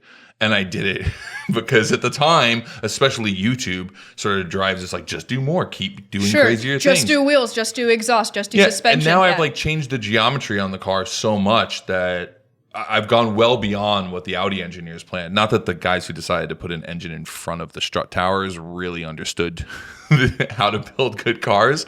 And by the way, I wanted to bring this up before because I think it is very important to be fans of cars and to have a healthy criticism of the people who build them. I don't think Ferrari owners do that. I don't think Ferrari is perfect. I agree with you. I'm not saying I think in general there's this feeling, and I think that's where your problem is. Yeah. Is I don't think this is a completely weird comparison, but a lot of people in the rally community hated Ken Block because other people said that Ken Block was the greatest rally car driver of all time. Ken never said that. He knew exactly where his place was. I never said it. None of the people who knew anything said it, but these fans who didn't know about rally said it. And I think that ends up being kind of the Ferrari thing, is you have a lot of Ferrari owners who sort of buy them because they are like a trophy piece, the greatest car ever built. And then you get people like Mike who are like, no, you could build a way better car. And you sort of are like, you're angry at not the car or the people who are like part of it, like you, who are building them, but you're mad about the people who sort of blindly love something that maybe don't have all that information on. Right, and I think that's also the point. Porsche guys. I think they don't have. I think poor Porsche guys. I think you're right. I don't think they have the full picture. It's like with new cars. I feel like a lot of people, maybe somebody likes cars. Now they have money, or they're at the point in their career where they have money, they want to buy a nice car, but they don't know enough to have an opinion about what's cool. They just go with, this one's the most expensive, it's the fastest, it must be cool. Yeah. Can I get a little insight in your community, which I know is like this, like the fact that you can sit here and you can talk about the heritage of an engine and who built it and its importance in Formula One, like you are in a very core group of people. How does that core group see the guy who buys a Ferrari and the only mod he makes is floor mats that have a really big horse on them? Like, where does that live? By the way, my Ferrari has really big floor mats because they came with it. And whenever I look at them, I'm always like, oh, this is so gross. But at the same time, I went to go look for like stock floor mats and they're like $500. I was like, oh, guess I'm keeping these. My car, for example, somebody had painted the wheel nuts, and they also threw on AMG V12 badges and Jaguar V12 badge on the back of it. Just because they wanted people to know there was 12 cylinders. It's not a V12, it's a flat 12. But they liked it, and it made them happy. They felt cool by having those on there. So that was the first thing I did, was remove those. Yeah. But I don't know. So if it wasn't Ferrari, what would it be for you? Ooh. You're like, maybe Maserati? What this is? Bugatti. Yeah. Type 57, Atlantique. No, I think they're super cool. They're not fast, but they're really cool. And the engines are gorgeous. And I don't mean that visually. I just mean from the actual like technical design. Yeah. If it wasn't BMWs, what would it be for you? That's a cop-out answer, but it's like, it's too broad. I mean, like, I have so many different cars right now where it's like, I like a lot of different things. I'm not really pigeonholed into like, I mean, BMW is my favorite. It's like my first love, but I mean, I've got old BMWs. I've got this Audi. I've got Ferraris. I'm a big Ford guy. I got my Ford truck. I've been trying to buy your wife's Ford truck for a long time. Oh, we know. Pressure. I recently bought a GMT 400 pickup because like I love those. Honestly, I kind of like trucks more than I like cars, but they're harder to like really do the things that I like with, and they're like much more limited. But like trucks are awesome. Trucks are so cool. I like big stuff. I like off-road stuff. If it's got wheels, like I'm probably going to be into it. So it's tough for me to say like, oh, if I'm not a BMW guy, like what would it be? I mean, yeah, I guess. I don't know. I don't even have an answer. I don't know. Because I don't like BMWs, and I actually can't tell you why. I there must have been like there's some suppressed memory that I'll have to go to therapy to work through. I don't know what it is, because I can respect that they're very good cars. I used to be a journalist, and I used to do comparisons between like when the RS4 came out. I couldn't argue that the E92 M3 was a better car. Right. Like I couldn't not, I couldn't argue against it. Like it was a better car. I know that they're fantastic, just drivers' cars. There's something about them. I don't know if it's like a stigma around them or like the guys who had them when I was young. Cause like BMWs, especially like E36s when I was young, were like mostly owned by people who had more money and I didn't. So like growing up in New York, there was kind of like, I don't like those guys. Right. Sure. But I've like struggled to want to like BMWs. Like I've struggled. Like I've owned a couple. I had an E46 that was really just like a drift car, a yard car. Sure. And I got rid of it pretty quickly. I had an E21 like when I was younger. I like E30s. But it's like I want to like BMWs. I just can't do it. But even within the BMW like realm, I'm very narrowly focused. There's only like a handful of years of cars that I like. Like after the E36, I want nothing to do with them. People I do not understand how anybody could like an E46 over an E36, for example. Like I look at an E46 and it just does nothing for me. That car exists to give its engine to an E36. Like that's it. See, but that's how when I look at the E36, I just don't understand why you would own one when you can own an E30. And that part's fair. I have my E36 mostly because I've had it for almost 20 years at this point. Like Right. I would never buy another E36, I don't think, unless I like conjured up some weird project. My BMW enthusiasm exists solely between like realistically for the most part like 82 to 88, and then some cars that get outside of that, but like I'm very narrowly focused, and almost all of that comes down to the E28 5 Series. That's the car, that's my car. Like my favorite car on earth outside of an M1 Pro car is a Euro E28 M5. Let's call it like an 84, 85 chrome trim, like full bright work car, non-M-Tech, as simple, standard as it gets. Like if I could have my choice, no power windows, cloth interior, like stripper version E28 M5 sedan, I think's best car ever made. That's fair. Yeah. I mean, I like them. They look cool. I just don't know. There's like this weird, I just can't get past it. I wish I could, because I think it would expand my collection of what I like. Because I have this like love-hate relationship with Audis, especially being an Audi, like the vintage Audis, so like pre-95 in the United States. Like there's no support for them. We don't get access to Audi tradition, and there's all these problems. And it's like I have this, even my S8, my D2 S8, it's like I have all these problems with it. And I can't help but drive it and go, why do I own this? It is as complicated as owning a Ferrari, but there is no value to it. And like at the end of the day, I do all this work and I made a $5,000 car into a $7,000 car, but I invested $30,000 into doing it, right? Like there's almost not that return, where BMWs and Mercedes there is, but which is weird because I don't like high value cars, and I'm starting to realize that like as I get older. Sitting to our right off camera is my 965 and my Ferrari 360. And they get driven the least out of all my cars. One, because they're in the garage and I got to move things to get out of the way. But like my Rabbit, which is out front, gets driven all the time. My RS2 gets driven all the time. And like the RS2 has obviously got some value to it. But I actually find that the more valuable a car is, the more I worry about it and the less I want to drive it. Like if I hear a noise coming from my Ferrari, I start to panic because I'm like, oh, what's this going to be? Where like I could have fire coming from under the hood in the Rabbit. And I'm like, oh, whatever. I got 3 tools in the car. I probably can fix it. So, but I guess that you don't have that feeling because you work on them. Like you have such confidence working on Ferraris that maybe it doesn't feel the same way. The worst case scenario is something goes wrong and I fix it. Yeah. It's still expensive though. Yeah, I mean, time is money. Yeah. You know, I'm going to admit that part does sound nice. Like when you don't modify. Like I love driving my truck every day because it is not modified and it's very reliable and it gets me where I need to go. It's pretty comfortable.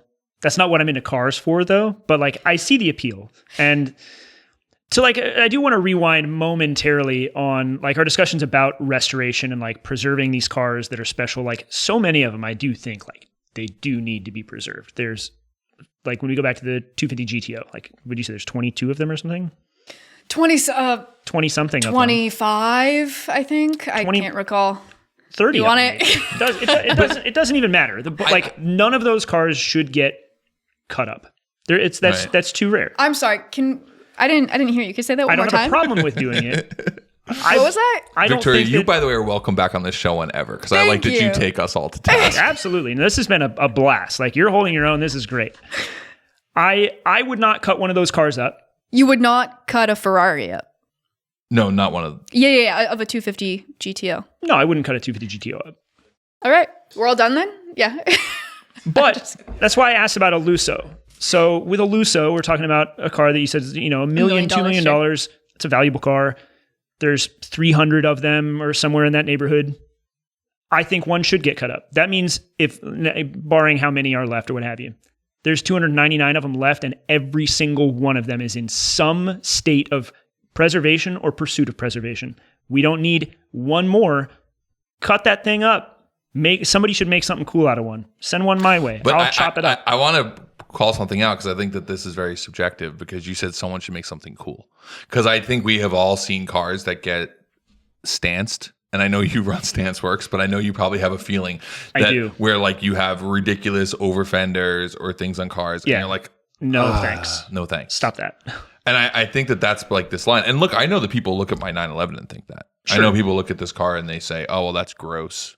I mean, I'll say, I think that, and this will come off really conceited, so forgive me, but like, I think that if anybody modified a 250 Lusso, there's a 99% chance I would think it was worse than original. I don't think that most people would be able to take it and improve it in a way that I would think was an improvement. That's funny that you said that because that was going to be my question is how would you improve it? I don't know because I haven't spent any time like thinking about it, even like to the extent of, I don't even know the car well enough. Like I can picture one in my head because I'm like familiar enough with it, but that's not the kind of car that I would buy and do something with because that's not my era, right? That's not my lane. That's not the type of thing that gets me excited. If somebody handed me the keys to one and said like, do your thing, I'd have to spend some time because I think it'd be really easy to just make something junky that people thought I was trying to ascribe value to because it got modified. And I strongly disagree with that. Like modifying it does not make it better. That absolutely not. That car is beautiful as it is. It is very cool. I don't think that just because you could or do modify it means that, oh, now it's more interesting or should be appreciated more in any way. The evolution of this conversation. This is the whole point. Bring a bunch of people together who don't really know each other and learn something from it. This is what is getting me excited now. One day, I'm going to have a 250 Lusso, and I cannot wait to bring it down to you to drive and hear whether or not, based off of that experience. But Here's the deal. If he gets to drive it, but then he also gets to put it on the lift and point out a bunch of things to you that he thinks should be better. And that's the conversation. Totally. We'll make that video. But I'll say this, like if I was going to modify one, for example, I think one of the first things I probably would do is I'd probably completely remove the original exhaust and headers and what have you. And I would make my own, full Inconel or stainless TIG welded, make something really free flowing, something that sounded really good and make that thing sound better, in my opinion, than it does originally. And I know that it sounds good, but I know that it could sound better to me. And you would actually benefit the Ferrari community in that way because those exhaust systems are so expensive that somebody trying to source one would then have an opportunity to buy it. So, but they wouldn't want that. They'd want to keep it original. But I'm saying you want to remove the old one, then it becomes available to somebody that actually wants it. Oh, I see what you're saying. I get what you're saying. You're giving back to the Ferrari. You know what she basically said? She basically said that you're like a guy who rides a motorcycle without a helmet. Like you're an organ donor. Organ donor. Yeah. I have made that argument about my 308 when I get a lot of flack from FChat, which I am currently banned from, by the way. Wait, what? Yeah, You got banned from FChat? I got banned from FChat, which over something you did or just the F40 project? No, it's over something I did, but I think it was used as an excuse. Am I open to rant about this? You're allowed to do whatever you want. All right, admins of FChat. Shame on you guys. Okay, so there is a thread on FChat about my 308 that I did not start. Somebody else started it, said, check out this K-swapped 308 project on YouTube. Now, as said, I love to argue. So the second I got linked to that thread, we can tell. I'm in there and I'm giving everybody flack. And those that are rude to my car or to me, I will be rude back to. And if you are polite or engaging, even if you don't like it. I do not care if you do not like my car. It's very valid to not like my car. That does not bother me. But if you are a dickhead about it, then I will be a dickhead back to you. And then they get up in arms and it's like, what's your problem? And it's kind of like, dude, you started it. And like, whatever. But so there's a lot of discourse in this thread where I'm not necessarily the most polite guy. And that got carried forth until the most recent thread, some guy in there, he just kept going on and on. And so I commented and I said that he was a miserable censored word. And you don't have to censor on this podcast, but it's okay. I'm not going to say what I said, but was it like see you next Tuesday? It was, yeah. In Australia, that's okay. I learned from my Australian friends. And the word filter changed it to asterisks. And so I went back in there and I edited and I just put an asterisk on the vowel so that he knew what I called him. But it was still censored. Yeah. Inappropriate, of course. And so they banned me for a day. They said, hey, you can't bypass the profanity filter. And I said, that's fair. I did that. You broke forum rules. I broke the rules. And so, after a day, I go to log in and it says your account is banned. Contact admin at FerrariChat about it to have your account reinstated. So I email him and I say, hey, the guy one of the admins commented. He's like, hey, this is why you're banned. And I said, that's really fair. And he said, the admin replied back and said, no, you don't contribute anything to our forum. We're not going to unban you. First he said, you're not allowed to promote your YouTube channel on our forum. And I said, hey, I didn't start that thread. I'm also happy to not post links. I don't need to link on this forum. Right. I'm not worried about that. I will abide by your rules. Trust me, this isn't my audience. Yeah, no problem. Understood. If that's a rule, I'm more than happy to abide by it. He says, his response was, I'm not going to unban you anyway. You don't bring anything to our forum. And I said, well, this is one of the longest threads on this forum. I'm engaging people with it. I've proven that, I followed through on the project. There is a lot of healthy discussion in this thread too. There are some guys that were naysayers at the beginning that have come around and said hey dude, I thought you were full of it at the beginning, but you're out there, you're doing the thing. I wouldn't do that to my car, but I see you. And it's okay, this is cool. Because again, I get why a Ferrari forum would want nothing to do with my car. There's no question there. So Victoria, do you feel bad now for making those comments under that fake username? I'm actually, one of the admins. So. Let's get this thing fixed up. Are you on FChat? No, full, I don't know, right hand over my heart. I've never been on FerrariChat. I don't have an account. I've never been on it. I have friends that will come back to me and say, and they'll read me stupid things that people have written about me, but I don't go on. Yeah, I can see that. Yeah. I'm only on there for when I need to go find a part number reference or why is this broken? Like for example, this is a weird 360 thing, but when you run out of hydraulic fluid for the F1 transmission, the idiot light is actually the trunk light. That makes no sense to me. You're cool. To you, you're that makes perfect sense. I'm German. I have German cars. That side of it is wait, why would the trunk light be the light? Oh, and the car won't move, it won't start. So FChat's good for things like that. Although I have to say the Facebook group nowadays I think are better. But sure. Do you have a factory manual? No.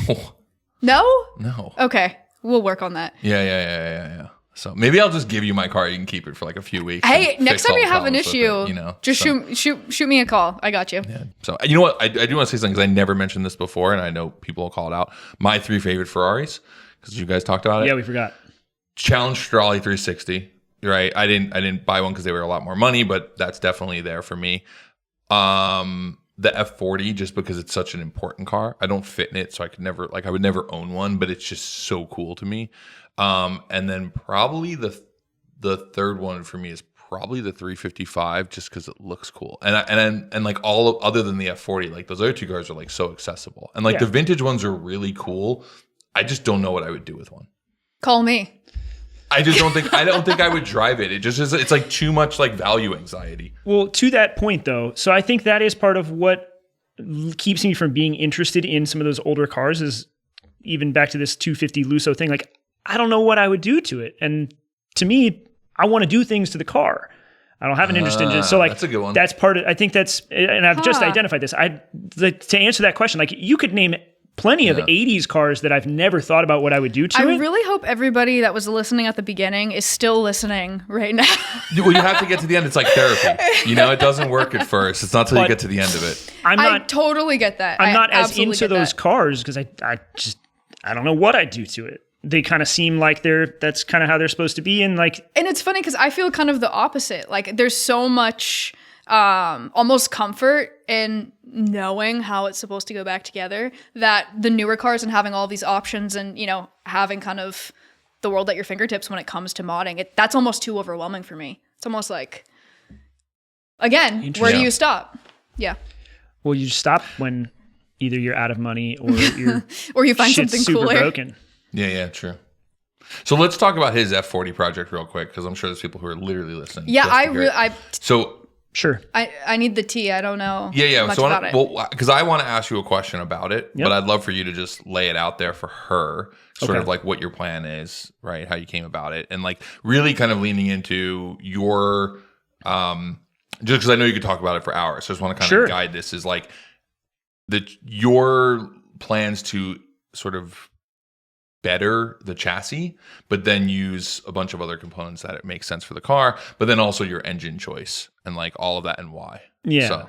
So as said, I have an authentic body. So just the panels. I do not have a chassis. I did get offered a chassis once I published this thing. Somebody's like, hey, I have an authentic chassis. Are you interested? And I said, no, Interesting. I don't want that. How much does that go for these days? That one was like, they wanted $250,000 for it, which Yeah. I could not afford that. Yeah, but yeah, also, even if I said, I'm going to figure out Was how it to do a this. VIN number chassis or a race car, like non-VIN chassis? I can't remember. I think it was a VIN numbered chassis.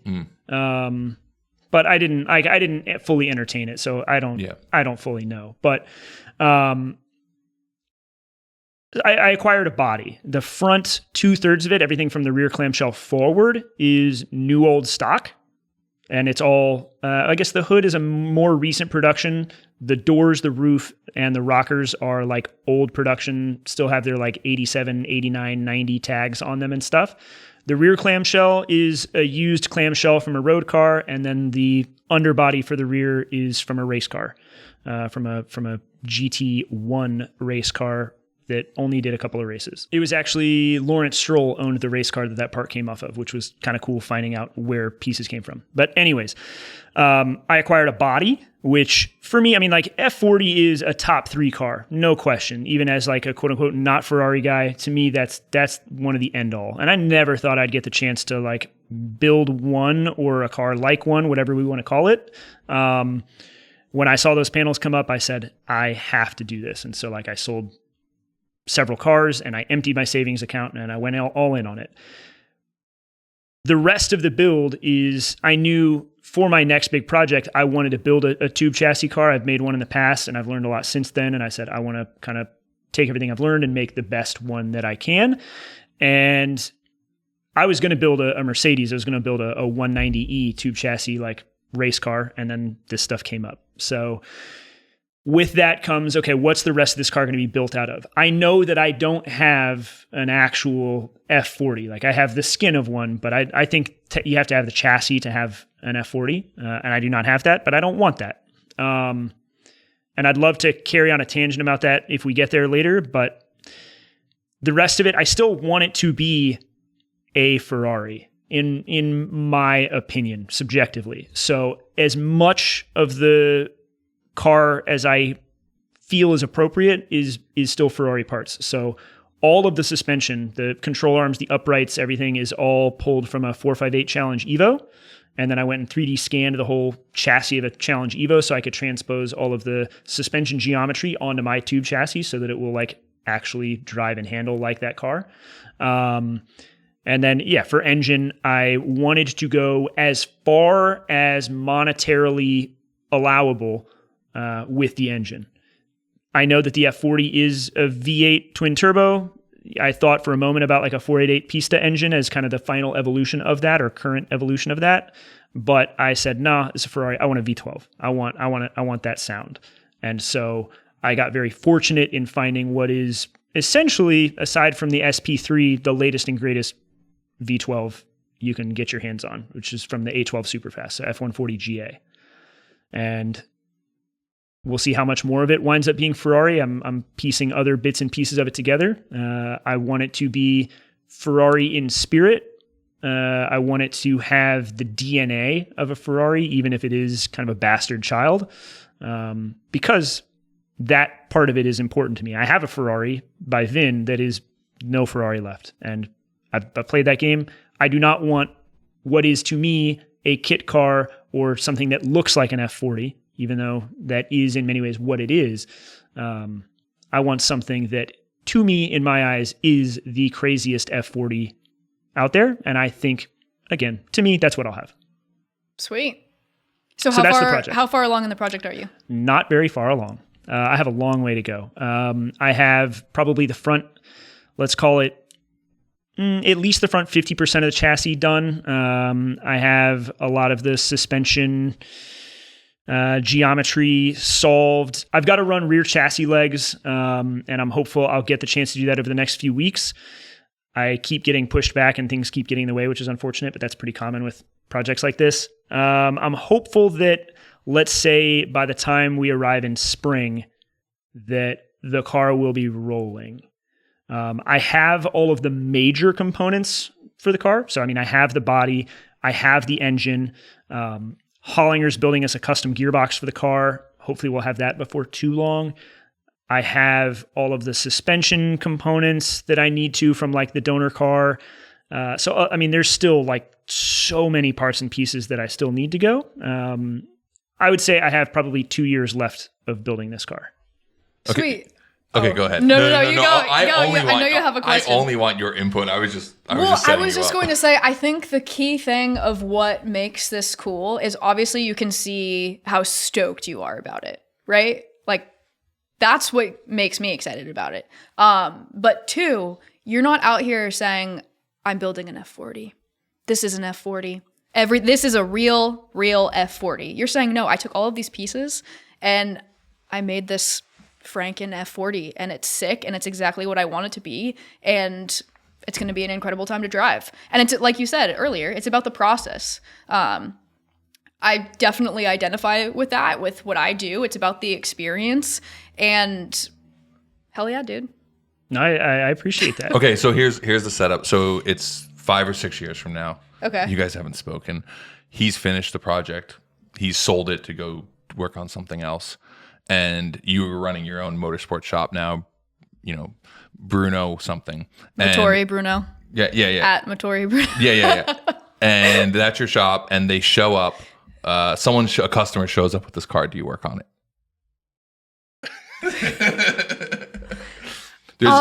Here's the thing. It's so outside of my wheelhouse. The only thing that's familiar to me is the body, and I'm not a body person. Because even the V12's in the modern world, so it's just not something I'm not gonna pretend I would know what to do. I'd do what your guys at your Porsche shop did and say, hey, this is just too outside of my wheelhouse. That's fair. That's respectable. Yeah. But to your point, she would grab a sick bag, but she. Fair. I wouldn't take a hammer to it. I wouldn't destroy it. Here's what I would love to see is when that car is done. I'd love to see you go drive it. I would love that. I love other people to drive my stuff. It would also be rad to get you then in my Testarossa. Perfect. Yeah. I think to your point of like saying I'm not saying I'm sitting here building an F40. I'm careful not to do that because I know so many other people would disagree with it. But as I said a second ago, I'd love to go on a tangent about that. And so go for it. In spending time at my favorite event of the year is that I go to with any regularity, haven't been lately, is Car Week. But for me, that's going to Laguna Seca and watching the historic races. And Andrew and I started doing that. We were actually having a conversation about this, former business partner, that we feel like somewhat entitled to that event because we started going 14 years ago, which like at the time, it was a ghost town. There were the big events. You'd have Pebble, you'd have the races, but like now it's such this big thing. It has really exploded in popularity. And like, I kind of resent it, which is very hipster of me to say, but I've never been because I'm such a hipster about it that I've always thought it was uncool. But for me, I have an allergy to money. The minute there's like too much money, I'm like, I don't want to go. I want to go hang out with guys with shit boxes. But anyway. For me, it was always the chance to go to the track and photograph all these cool vintage race cars. And that's what I would say my biggest source of inspiration is. That those are the things that I'm into. I love race cars. They're the coolest version of any car for me. When I go, the example I'm going to use is, I think it's Three Dog Motorsport somewhere, I think maybe in Ohio or whatever. They run a lot of the old IMSA Mustangs. So like Fox body era, crazy wide, like Roush Protofab Mustangs. You look at those cars, they're some of the coolest things out there to me. They are, we'll call them silhouette race cars. Underneath, it's a full tube chassis. The body is, I believe, mostly composite on those things, probably fiberglass, maybe some of it's metal. Doesn't really matter. This thing wears a Mustang skin, and the rest of it, it's a race car. It's a through and through, built just by like Trans Am Protofab. It's a race car. We look at that and we call it a Fox body Mustang.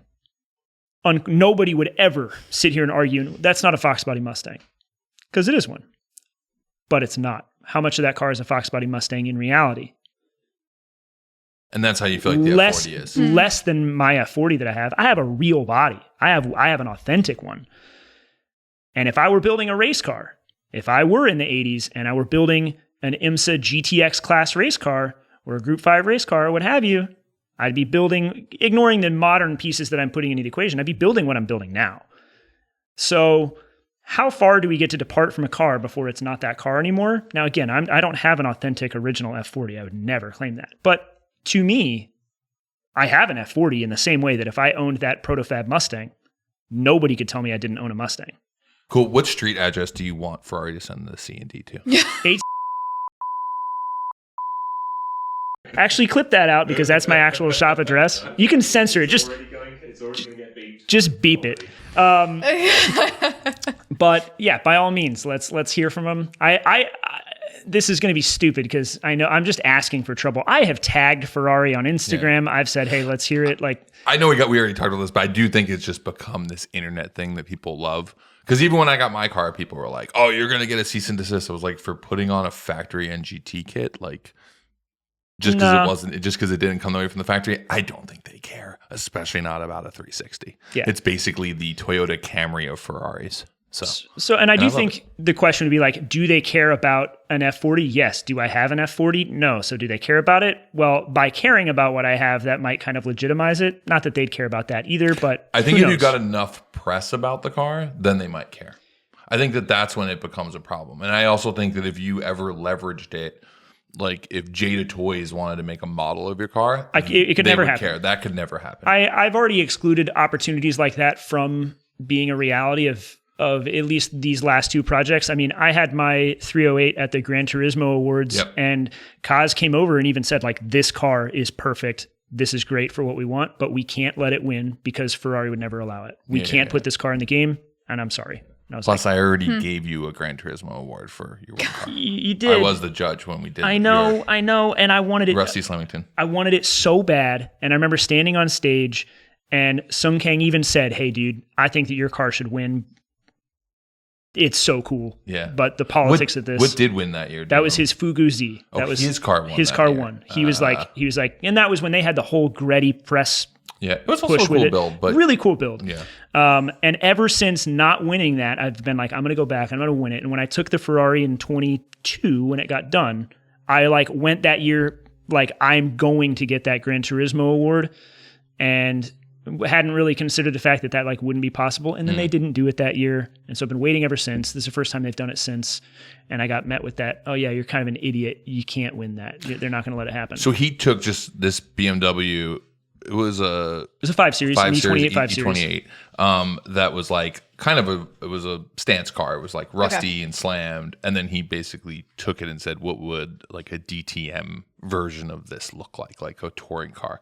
And to me, it was super cool because you took something that lived in one culture and kind of put it into another one. Like you took a car that was like really sort of synonymous with like the stance culture at the time, which was just like make it look cool and slam it, and like it's not really super functional. And then you put all this motorsport function in it, cut the body up, like completely changed it, and it was almost like an artistic approach of like this is me taking this culture and putting it through like a touring car, radiused fender, like extreme body modification, sort of, silhouette racing kind of idea to this car. So it was like this really interesting and unique build. And I was bummed because you never really got to like do much with it after. I did not know. And that's why I kind of love your 308, because like you've actually been going out grid life. Like you went to 5 events this year. You went to World Time Attack with it too, right? Took the car to Australia. Like you're actually going and really racing that. And what I've been wanting to ask you this because you and I really haven't spoken that much in the past couple of years. Is like, how cool is that? Are you seeing a different side of that? Because I think early on, like you were like, once the car was built, then it was like over, and now you're building another car. But like this car's life has extended because you're actually really going and driving it. Does that change the way you're building cars now? No, it hasn't changed the way I'm building cars. It's been really cool to like get to put the car through its paces and find out where I'm falling short as a fabricator. Because like I want to be a better fabricator, engineer, driver as well. Like I've got a lot to learn to drive that car at its limit. It's a very capable car, and I'm not a very capable driver. I'm just capable. It's been really cool and rewarding. I will say, like, I mean, it jokes on me for wanting to build a reliable Ferrari race car because it breaks every time I take it out. And that's you think part it's of the Honda part that breaks? At first it was. I'm on technically engine number 4. But this latest engine, which was built by Dave at RS Machine locally, it held up the entire season and it hasn't skipped a beat. So I got the Honda kinks worked out. It's been all driveline issues. And so I'm pulling the current gearbox out of it and going to a Hollinger in this car as well to try to make it bulletproof. And I mean, like when you're racing, I don't want to say at that level, that probably makes it sound more grand than it really is. But when you have a car and you're asking as much of it as I am, and when you're pushing it to that limit and you're trying to make, not only the power that we're doing, but, which is what, like 500? Yeah, right now it's 550 at the wheels out of a 2-liter, which is like conservative-ish for that car. But when we compare it to like what that car had originally, it's a lot more.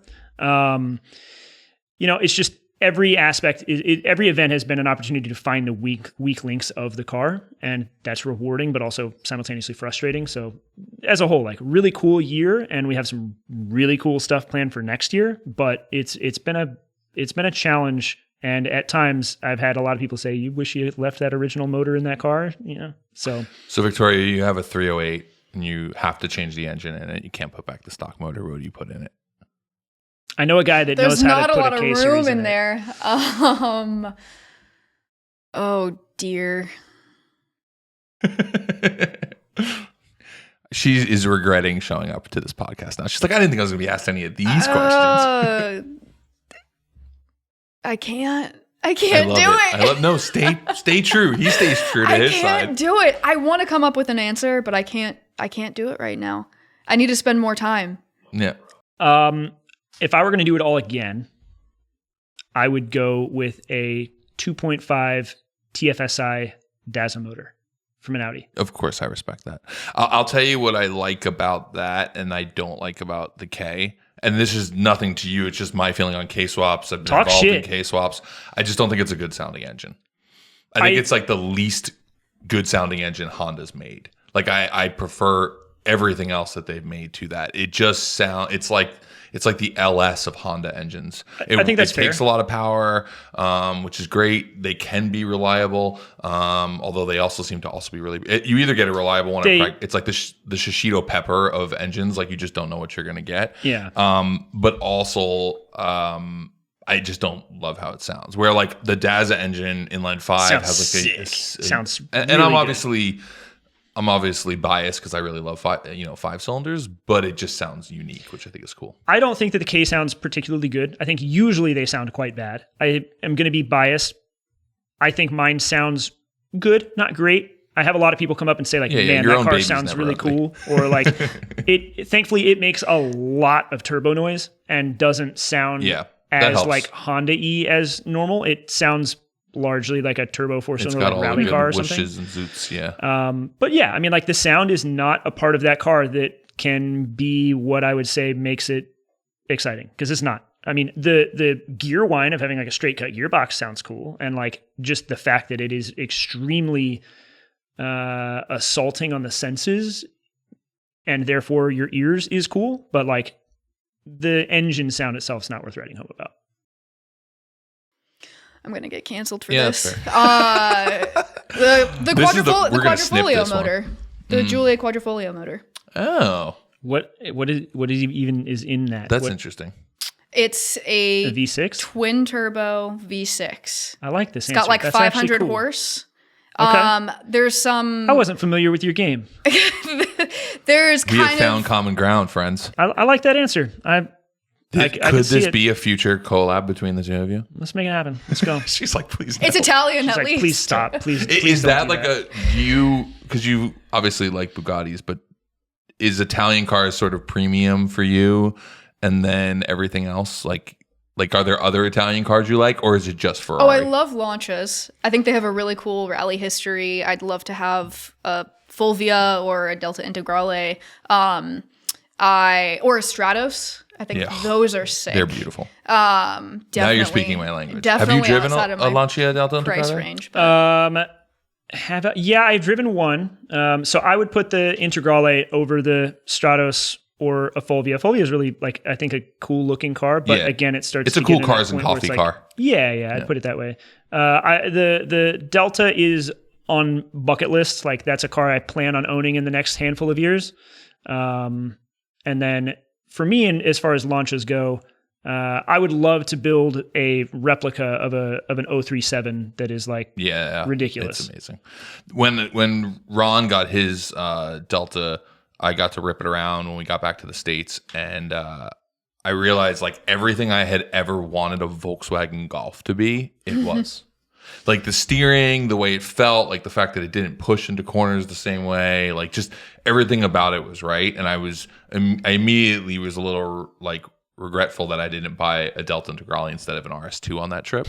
That being said, then he went through like 2 engine rebuilds and he's had like a bunch of problems with it, and it's cost him a ton. And now I'm pretty happy with my RS2. Fair enough. But a car that I haven't driven that I've always sort of daydreamed about is the Peugeot 205 Rally. Yeah. Have you driven one of those? I haven't. I grew up reading Max Power magazine, and that made me love any kind of like Pug, like 206, like 106, like any of the GTI era. Like those were just super cool. Have you guys seen the one going around? It's got a GT3 RS engine in it. No. It's like fluorescent orange. It's mental. I'll send it to you guys. Okay. I have a feeling that her algorithm is a lot different than ours. Probably. Yeah, I don't think anything that is a crossbreed of 2 different cars gets anywhere You're near. not wrong. Yeah. Well, I don't know what somebody was doing putting a GT3 RS engine in this thing, but man, is it The cool. Lord's work. That's the right answer. sick. They were doing It's the Lord's sick. work, so creating world peace by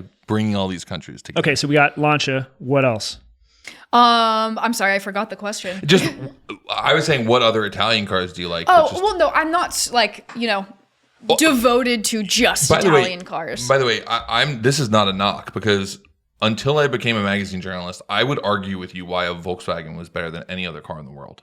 Because I was just when you live in that world and that's all you like. And I loved Volkswagens, I loved Audis, and I loved Porsches. And it wasn't until I went to go drive a bunch of other stuff that like really broadened me to go, oh, I kind of like everything. Sure. So like I can tell you why a 1976 like Chevy Caprice Donk is a really cool car, because I've been around them and involved, and I eventually built one. I built a 71, but Sure. like still like.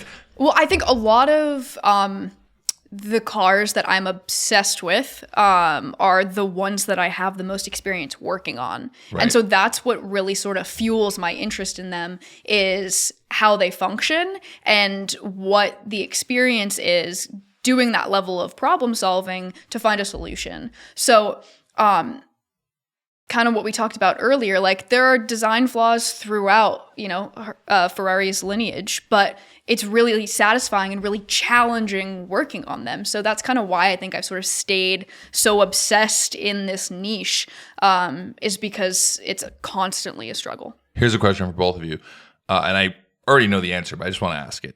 Design flaw, to be fixed or to be appreciated? It depends the context. Right. Because I mean, if we're talking about like shims on a kingpin, that's really annoying. And there's a reason that cars don't have kingpins anymore. You know what I mean? Yeah. So like throwing it back into the restoration world, it's like, we're not going to remove that suspension. We're not going to totally throw that away and put something else in because it works better. We're going to embrace it for what it is because it's a piece of history.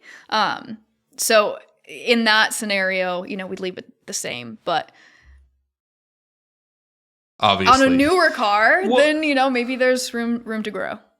Yeah, I mean, the obvious answer would be that I would say like, oh, it should be fixed, changed. But at the same time, like, I do think that there's context here. Like, let's talk about these old Audis and the engine hanging out the front of the car. Like, that's a design flaw, but it's part of what makes them kind of cool. I agree. And it is like a line that's hard for me to cross, because I've looked at like moving the engine back, running a like STI transmission, but then like at a certain point, it's like, it's not an Audi to me anymore. Like it really starts to change what it is. Design flaw sitting next to us, that engine. would be better placed, not hanging behind the rear wheels. You do But realize that it all is Audi celebrated. did was look at Porsche and go, they put the engine behind the rear axle. We're going to put it in front of the front axle and just do it in reverse. Unfortunately, it worked for Porsche and it did never not work really for worked Audi. for Audi. Yeah. So. I do think that is like, I would argue until I'm blue in the face that the engine position in a 911 is not superior. Porsche sticks with it because of tradition, and they have made it work exceptionally They made well. it work. But the car would be, it would perform It would be a better. Cayman. It would be a Cayman, and the Cayman would wipe the floor with the 911 if they allowed it to because of its engine The positioning. GT4 is pretty impressive. But with that said, it is to be celebrated, not to be changed. So context matters. Yeah, I would also argue that the rear engine gives it a different driving experience, and I think that does. it's part of what makes this like thing where people are like, there's nothing like driving a 911. It's part of it because like it creates a different turn in. It makes the car just sort of operate different. And there's also a bit of lore of like how difficult it is to tame, especially big power ones. Like this is still a Widowmaker era car. I've had this car step out on me. On the 4th day of ownership, I'm like, hey, check out how cool my car is. And I spun it backwards through an intersection at 115 miles an hour in Queens. I'm very happy that I walked away with a complete car, and it stepped out in a way I had never experienced before. Like I was a magazine journalist, so I had driven a bunch of things, and it was just it was something to tame. And I think that's where it initially comes from. I don't think the modern cars are that way. I mean, the please save me button helps a lot, but yeah. But I don't know. I think I live sort of in the middle because I think there are some design flaws here. You're like, yeah, well, that's kind of the charm of the car, and you kind of have to stick with the charm of it, and you can't change too much of it, you know? Like I struggle, like I really like Volkswagen Rabbits, and for a while I've wanted to build either a rear-wheel drive one or an all-wheel drive one, but then I also I've become more pragmatic as I've gotten older to realize that both of those will suck. And I should just buy a Miata. That's fair. And obviously cut the roof off because I can't see through it. But like, Which Miata? It was NA, whatever the first one is, Yeah, right? NA. Okay. Yeah. Whatever That's the shortcut right answer, was. yeah. Yeah. So But as far as fixing a design flaw, so like there's a design flaw on the 308 and maybe on other Ferraris of the era, I have no idea. But I made a mountain of work. The hardest part of that entire project was because I wanted to fix a design flaw, which is, and I don't know if you're familiar, you might be, the rear hub of a 308 has a hard 90-degree angle on the inside of it, which from a machining perspective becomes a stress point. And it's a known thing that if you have like big sticky tires on even a stock-bodied 308, you can cause that to fracture and the wheel comes off the car. And that's without having a wide body, modern tires, etc. It's possible to break that because of how it's manufactured. There was one company for a while that made replacements that had a fillet there. I tried to find some when I got my car, couldn't do it. And so as a result, because of this problem, I could have been like, oh, I'm going to machine new hub, right. What have you. Instead, I took all of the suspension off the car, took the control arms off and designed everything myself and made new control arms and uprights and all of it to solve in part that problem. So, but solving it is like a big part of the joy you take out of working on cars, right? Like that is the thing that you enjoy, right? it's a lot cooler to be like, yeah, I made my own control arms and uprights for this car to try to improve and it. It would almost be silly to not fix that when you're doing an entire build. Well, I knew that I had to because with what I wanted to do with the car and go and track it, even without a wide body on it, I was like, I don't want to be going through, Riverside at Button Willow at 100 and something miles an hour and watch my wheel Safety go past first, me. guys. Yeah. I lost the wheel on my Ferrari. Did you? Yeah. Story time. It was here. I had gotten a flat. I had taken the wheel off because I have center locks and humble brag and changed the tire, brought it back in, put the car back together, and then didn't have the super big ratchet to tighten the center locks. So I just spun it tight and then forgot about it. The car sat here for 2 or 3 weeks. No. And then we were doing an event at Hoonigan and someone's like, hey, can you go grab the Ferrari? And like someone brought, either like Ubered back here or actually I think I rode like my bike back here, jumped in it and started driving away without the lug on and came around the corner right by outside my house, or like on the main street. Came around the corner, and something felt like weird, like I had a flat, and watched the wheel come. I looked in my side mirror and saw the wheel coming off, and I slammed the brake, stopped it dead in the middle of the intersection, and the rim was hanging on by like the last 3.5 millimeters, just sitting there. And by complete luck, all of the boys who worked in the shop were coming home from lunch, and I was like on the crest of a hill where I thought I was going to get hit. So I was standing there like with my hands up so people wouldn't hit the car. And the boys came and they had the F450 with a jack in the back. Incredible. Like the luck of that. Like it would have just taken out the whole rear quarter. Like it would have just been, I mean, it would have been painful because it would have pretty much it would have been like salvage title level car because it would have just wrecked the whole back end. But center lock's nice. Yeah. The actual motorsport ones. You said flex, and I laughed to myself because to like most people, it's a flex, and then to those that have them, we all just know it's like, I had to buy like a $600 tool just to take them on. They're off, just a pain. Like they suck. The socket or the wrench? The whole wrench. I have like the whole wrench and the whole thing. So so this is probably my qualm with Ferrari. Just you one? have one? Yeah. This is it? We're 2 hours Let's go. and 10 minutes in and finally a qualm comes? My car has monolocks as well. Yeah. Monodado, as the I was factory about to say, calls when you them. say mono, I've said this to wheel guys. I call them monolocks, like the Jason Whipple. He's like, just call them center locks. I'm like, that's what they call them. He's like, just call them a center Or lock. people will be like So knockoffs. They're not technically knockoffs. The but you know what I Testarossa mean. is center lock? It is the early cars were, so 84 through 87. Did not know that. They were That's center cool. lock, and then they upgraded to 5 lugs. But Upgraded. they did. It's a whole lot easier to fix. But anyway, in the toolkit, these cars came with a toolkit, and in it was the wrench to knock off your lug. What does that tool look like? Like when you say knock off, is it like an old fashioned style Wrench. like a hammer? a spanner. So it's the wrench, and then it comes with a hammer, and you literally just hit it off. Oh, okay, yeah. So it is like an old fashioned knockoff. That wrench, these wheels are shared with the 288 GTOs. Right. That's a multi-million-dollar car. So if you want to buy that wrench, because there's only so many that exist, and they also belong to a $1 million car, I tried to source one because I didn't think my toolkit came with one. $4,000 just for one wrench. He's got a 3D scanner. We can cut you one tomorrow. We can even sandcast you one in brass if you want. The most amazing thing happened on Tuesday morning. I was doing a little vacuum in my frunk and lifted up my carpet and was kind of going around my spare tire a little bit. And I saw silver cad shining out from the corner. A little piece of silver cad that I had never seen before. Come up. And it was the spanner.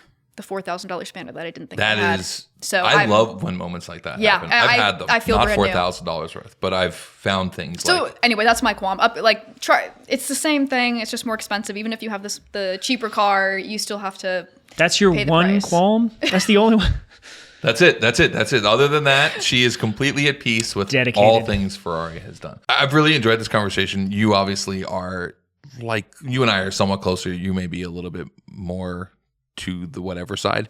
But I really appreciate, because I have to say, like, it's a little eye-opening for me because your love for cars comes from just a different place than mine does. Like, I've really been listening and going, okay, kind of changes my thoughts on a lot of this because you really, really appreciate the originality of this. And my wife is like this with houses. So, like, our house is a 1958 mid-century modern, and everything in it is original, and we have painstakingly returned everything to original, and some of it is not good. Like, we have a lighting system that is a 12-volt lighting system that runs off of relays. So every single light in the house, you push the button and it turns a relay that then connects to 120. Design flaw. Arguably, but there's a charm to it. Right. And, like, I appreciate that. And I'm not that person, right? Like, I would just modify everything and make everything feel new. And I've learned to, like, watch my wife sort of kind of go through this process of, like, actually how much work it is to make everything original and to go back and like understand the original design philosophy so that when you do have to remake something, you actually understand how to remake it, which is like a completely different art than for me. And I think the closest I ever got to that was I got really into traditional hot rods, and I got really into like, you have to do it this way because like that's the way it was done in like, you know, the 50s. So like that's the way you do it, and you do it that way because like that's part of the cool part. Like part of the cool thing is doing it. And look, it's all about hot rodding and it's all about modifying, but you have to like, there's just certain ways that was accepted and other ways that weren't. And I think that's the only thing to me that I've ever been like slightly purist in. And part of the fun was like the search for it all, because you can't find it. Like the interesting thing when you get really big into modifying cars, it's like, it's all race car parts at a certain point, or you make it and you just machine it yourself. It's a lot harder when you're like, I'm looking for this one specific intake manifold and it hasn't been cast in 52 years. And, you know, I've got to find it. And like, there's a fun hunt in that. And like, I enjoy that with like rare car parts for like my Volkswagen and stuff, but it's, I don't know. I just want to say I enjoy your perspective of this. And I also, you have stayed true, even though Mike is aggressive on his feelings, and he just wants you to come and be part of his team. He wants you to start modifying cars. Well, like I said earlier, I think there's room for everybody, and just because the majority of my work has been, you know, kind of staying a purist and respecting these cars as they've come from the factory, that doesn't mean that's how I feel about every car ever made. And I'm curious to hear what both of your opinions would be if I were to get a car to mod. What car, for somebody that's never done that, what car should I get? The car that you want to modify. I don't know that there's another, like, I wouldn't pick a car to say you should modify this. Like, to me, people ask me that all the time. Like, oh, what car should I get? I want to do something. And it's like, and this isn't meant to sound dismissive. That's the craziest question to me, because it's like, well, isn't there a car that you want to modify? Isn't there something, and I mean that open-endedly, but like the only answer is the car that you want, the car that you would be like, okay, I want to tinker with this. I do think there are practical answers to that though, because you are part of the 1%, which means that everything you look at is possible. You're building an F40 tube frame car. That's even less than the 1%. Although I do want to bring up, how do you feel about all of a sudden there's like 4 F40 projects right now on YouTube? We can go into that, but we'll get there. Wasn't there one at SEMA this year too? There might have been like an There was, yes. Well, let's pin that for a second. But I think, like, obviously I'm a Volkswagen kid, but like a Mark II Volkswagen is a really fun car to modify. Why? Because a ton of people have done it before. There's a ton of stuff out there, and it can all live in what's called OEM Plus, which means like 90% of what you're going to do to that vehicle is take parts from later Volkswagens and swap them in, which is like Lego kit style stuff. Sure. And which is kind of nice about that, because like you're still living in a world of things that were created for the road, are not really super aftermarket, and other than maybe some swap kit stuff you need, like you can Lego these things, and there's a lot of fun in that, and you can do it with Hondas too, and Hondas are even, I think, simpler and easier. I just don't know Hondas as well, so for me it's like Mark II GTI, super fun car to mod, and the result is something that's really fun to drive and somewhat affordable these days, I think, to like go build. And I like Volkswagens. And then I can invite you to our really cool Volkswagen event called Treffpunks that we do once a year, that Mike is going to try to build his Audi for next year. But I think that, but at the same time, I like modding really weird stuff too. Like I like the thing that like people aren't normally doing or aren't building. And all my buddies joke with me, which they're like, I have 25 cars, and like if you would sell all but 5, you would have one of the coolest car collections. But instead, you have a bunch of weird cars. They're like, you have a Ferrari, you have an RS2, you have a 911, but like you talk about your Quantum wagon or your Vanagon or like your weird Audi 200 20-valve turbo Avant that like they only made 149 of. And like to me, like I really like that, and I think it's cool. But at the same time, I have no problem modifying them. Like I enjoy that. So I think like it all depends on like why you want to modify it. But I don't know. Or maybe you should do something that like a launchier or something that like you can like attach back to. Because I just, the thing I took from this conversation is like you really seem to enjoy the history of things and how that ties into it. So, and I do too. Like for me, especially like in the world of Audi, because I love rally racing so much, like it's really hard for me to put a non 5-cylinder engine in those cars. I'll put a modern 5-cylinder, but because that engine was so important to rally in their, into Audi and their story in rally racing. So like, that's something that like I can be a little purist about.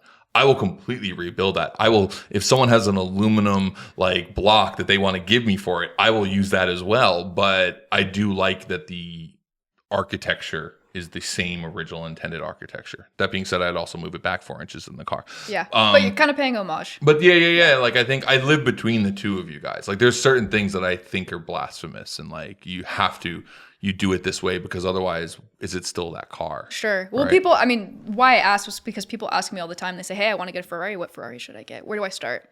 Yeah. So what do you say? I was just curious. What do you answer to that? I mean, the first question is, what's your goal with the car? Right. Do you want to drive her? Are you trying to, start participating in the concours circuit? Yeah. Do you want to just do events, or do you want an investment? I mean, I think that's a great set of questions, and I get probably not like all too different of a set of questions I would want to ask you if I were going to try to help you narrow down what car to modify. But ultimately, I don't know. I think coming back to like, it's a creative thing for me, and like, there's a list of 1,000 cars, not exaggerating, that like I still want to get my hands on and do things with. And I would love to see you pick something and modify it and see what you do and like have fun with it and see what it means. Not necessarily like to break the rules or anything, but just like, I don't know, because modification is not just such a big part of the car thing for me. It's like, it is all of it to me. And it is like, as he's, I'm on this end of this spectrum that we have here. Like, I'm way off the deep end. I'm like, it's all I do. I don't have other hobbies. Like, this is it. But I'm so passionate about it. And to have a discussion with somebody that is clearly just as into cars, but into them in such a completely different way, it almost rattles me a little bit, because I want to be like, hey, how could we share an appreciation for the same like thing in two completely different lanes? And I want everybody in the car world to enjoy the things, not the same way that I enjoy them, but like, I have my YouTube channel and I put my stuff out there because I want other people to feel like, oh, I can go out in the garage and do something similar to whatever it may be. I don't care what you build, just go build something. And so there is room for that to be, just this perfect restoration. But now I want to see you wrench on something that's like making it. It's interesting because I follow both of you and I enjoy both of your content in such different ways. Because like, I'll see what you do and I'll be like, wow, that's cool. I wouldn't even have thought of that, right? Or I'd sit and see something you do, like, man, I wish I had the time to like engineer and develop that and go build that. But then I'll watch something that she does that is like this painstaking method to do it the way that it was originally intended to put something back together. And I'm like, I wish my ADHD wouldn't get in the way of that. I don't think that I could do what you do. Like I wish I could be that precise with it. Because like engine building alone is something that like I wish I could do. But like I just, the attention span of the measuring, like I forget what I'm doing halfway through. And I'm like, oh, did I measure? What is did I put that back in? Like, I always I second, triple, quadruple guess everything I do when I do engines, because anything that is that delicate and precise, I'm not good at. Pull a transmission out of a car, redo suspension, like weld shit together, like I'm key. Like that's good. I like the big heavy movement pieces. The precision stuff is something that I wish I had the patience for more. I can do it, but it takes a lot of mental bandwidth to do it. And like that's your like that's your my therapy. Bread and, that's my bread and butter. I love doing the methodical work is really, it's just kind of like bliss for me. That's my favorite part. What's your favorite like thing you've done since you've gotten to really kind of dive in and work on Ferraris? Like what's that project that you're like, this was cool, other than maybe working on your own car? But yeah, I mean, working on my own car for emotional, personal reasons has been really gratifying. But as far as a aha moment, like this is a really cool thing that I get to put on my resume now. Just doing a full entire rebuild on a 365 GTB4 motor and then running it on the dyno and having it not blow up. That was pretty cool. Oh yeah, I could imagine. And I mean, and now we're finishing up the restoration and it's about to go back in the car. And that's the Daytona, right? Is that? Yeah. Okay, just making sure. Yeah. What does a rebuild like that cost to the customer? Yeah, I mean, it depends on how extensive it is, but I'd say starting price is That just gives me anxiety. Like the knowing how expensive stuff is, and you're like, that's a lot. It takes time, and it needs to be But you're the one perfect. assembling it, and if it's wrong, you're like, Oh, that totally. just cost me. That just cost. Yeah. I couldn't do it.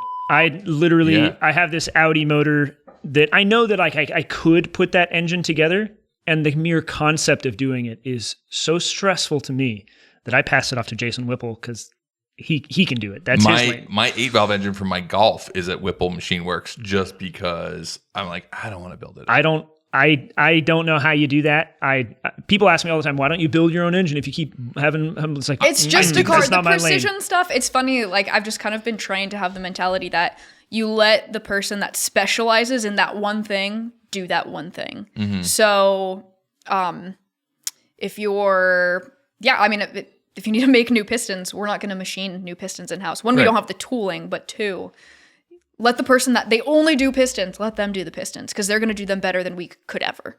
At what point in your sort of process did you sit there and go, this is the thing? Like engine building is something that I like gravitated to. Like I got lucky. It was my first semester in school, and I had no hands-on experience. I did kind of my favorite story to tell is the professor in like the first day of my class said, "Okay, go up to the tool board and grab vice grips, grab this, grab that," and I didn't know what any of the stuff was. I walked up to the tool board and I had to watch the other kids grab what tools to get because I just had zero comprehension, understanding of what anything was. wait, do you use vice grips while rebuilding Ferrari engines? Because I would love that. I mean, yeah, in certain applications, For, like, you gotta pulling do out a it. You dowel gotta pin do. or whatever, yeah. Yeah. Oh my gosh. Well, aluminum castings with steel studs. It's something's gonna break. But so I was really lucky early on. I just really took toward engine rebuilding and those mechanical sorts of classes, which I wasn't growing up. I wasn't a good student. I hated math, but I think I see something that's really creative about the process. And it's not just, 1 + 1 = 2. A lot of times you really have to think outside of the box to find a solution. So, Yeah, I mean, I think that's what I think all of us enjoy about the cars, right? Is that it's not actually always an easy thing to solve. And I think, for him, he's like 2 + 2 = 5,947 square root. Like he wants to go maybe the craziest route to get there. And, and I'm probably somewhere in the middle, and you're on the other side of that of like 2 + 2 = 4.7 because Enzo said so. And then it's always and you're gonna stick to that, right? Which is like a completely different way of looking at it. Okay, we're almost at the 2 hour and 30 mark. Not that the people who listen to the show love going long, but I wanna start to land the plane, which I feel like we could talk for a few more hours because I feel like we barely scratched the surface. We'll have you guys back. This was an experiment that I've enjoyed. It's kind of fun watching this conversation. Very fun. And I want to iterate again. As said, I love to argue, and like some of my friends and I, like we'll sit here and do this nonstop. And then other friends of mine will be like, you guys are going at each other. This sounds so toxic or whatever. And it's like, we'll sit there and be like, what are you talking about? This is great. So it's not personal, it's business. But I'll also before you get there, I want to say I've probably been more abrasive through some of this than I think that I'm being, because I'm excited and I like to make my points and what have you. And both of you guys have been, and especially you as the newcomer to this, like I've known Brian for a long time. I feel like we brought you out to deep water and you have been treading We're no problem. so good. This has been fun. This is great. No, you guys are rad. Originally, I was going to have Vinny come on, right? And I thought, oh, Vinny, like 3 people who own Ferraris. And I was like, you know what? I was like, Vinny's kind of like non-purist light. It's like Burroughs is like non-purist extreme. I was like, that'd be a good combo of people to have in the room. So, but here I want a couple like random kind of conversations. So, or thoughts. One thing I like about all 3 of us is I think everyone has this feeling of like cars are not to be stored. Right. And look, I realize I might sound very rich in saying that because I own 25 cars and a bunch of them never drive, but I also don't own a daily driver because I like to drive my cars. My cars break all the time and I've just gotten used to it. It's just part of my life. In the last week, I blew up the rear end of my van. It sucks. And then I just swapped it out, drove the van and gone, and I just keep moving around. And because I got to this moment where I've talked about this before, but I got this moment where I had like a really nice daily driver, and it like made me forget about my cars because it's just so easy to jump in that. So like when you told me that you actually drove like the Testarossa down here, I was like, this is awesome. Like, Do you have a daily driver? Before this, Daily I Wait, did. is this your only car? I have a Mini Cooper. Oh, okay. But So this is the reliable one. Well, Oh, but the whole point in me getting this was to drive it. I'm going to show people that you can use and drive your cars, and they're going to break, and I'm going to fix them, and it's going to be great. I love this about you, and I love this for you. So here's a question. The three of us are in a challenge. We have to drive from Los Angeles to, let's say from Los Angeles to New York, and we have to stop at like 2 or 3 competition level things along the way. A hill climb, circuit track, something like that. No drag racing, just something kind of fun. And you have to bring a car that was made before 1990, right? What are you bringing? You have to fix it yourself, right? Like, so you've got, which I think everyone How here, high performance are we going? you've got to manage the enjoyment. Like, it's not a real competition. There's no winner at the end because you have to enjoy it. Like, part of the thing is like, this has to be enjoyable for you. There is no question that I'm just going back to my Euro E28 M5. Like that is the end all car for me. That is my favorite car. It is, relatively speaking, very attainable. No question. No question. It's the best car ever made. Best car ever made. Best car ever made. That's a bold statement. I believe it, and I'm ready to argue it. Yeah, I mean, religion's a powerful thing. Is it a cop-out if I pick my car? No. I want to drive my car. I love it. Yeah. For me, it's probably a Mark I Rabbit. Maybe not the one I currently have because I don't know if it'll, like, it took me a little to get started to get out of the driveway this morning, but it just works for me. And it's not competitive, but it's fun. I think I'm going to win this competition then, if hers breaks down. I didn't say what size engine I'd have. If we have to carry any passengers, then you're kind of out on that one. You get one. I have a frunk. You can chop them up. So you're driving the E28, you're driving the Testarossa, you get there, and now you have to get back to the West Coast, and you have to agree on a car that both of you will drive back across country. See, I'm agreeable on that kind of thing. Whatever you want to drive, I don't care. I know it's like the least fun answer, but I don't know. I feel like any answer to the question is going to be interesting. I'll drive anything that's, as long, I mean, even if you said, oh, I want to drive like a Pontiac. Okay. Transport, I'll up you the know what stakes. I mean? Like, I'll up the stakes. You have to trade your E28 and your Testarossa for this car. like ownership have to own it. Yeah. And now you guys gotta live with this thing. Yeah, you gotta live with this thing. And let's not get into the equal value. Let's not make it about value. It has to be like you both are like, okay, I feel happy with that. But the list of cars for me is so long. It's then it's troublesome. we'll start whatever. with Victoria. Throw one out. I'll tell you if I'm in. Like 70s Land Cruiser. Perfect. Wow, I think that could be a good common ground for the two of you. Yeah, I would love to rip that thing up. I've had a lot of Land Cruisers, so Yeah. I'm in. Yeah. That was a lot Spacious, easier. comfortable. You could do some. Not comfortable, to be clear. I think it's comfortable. Have you spent extended periods of time? I in have one? not. They're not. Did you have one? So I've had, when you say 70s Land had an Cruiser, you mean 80s, by year or by chassis? Because there's 70 series or 1970s. Oh, I don't know them well enough to know chassis. So I was thinking year. 1970s would be FJ40. FJ40 is basically a truck body on a tractor. Like that, it is a glorified It's like a tractor. Willys Not Jeep as era. comfortable. Yeah. Okay. Not comfortable. I've had an FJ40, really cool, not very fun to like really be in. Outside of, it has tons of character and so it's really cool, but Okay. like not a comfortable car. 60 series, which would be the 80s, is where they get a bit more comfortable, but you're still talking about a leaf sprung solid axle. Like they're comfortable but not comfortable, you know? You got maybe the common ground that you guys find is in trucks.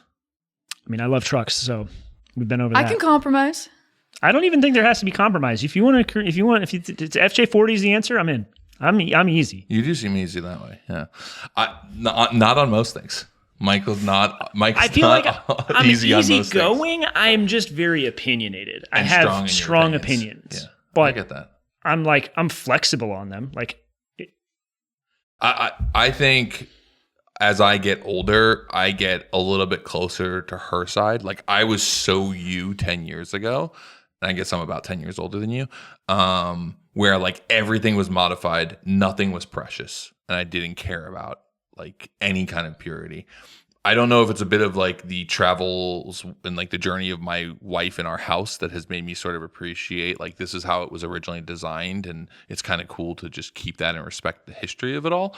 That's like moved that a little bit to cars, but I am started moving into a world of like I could maybe see having like an original car.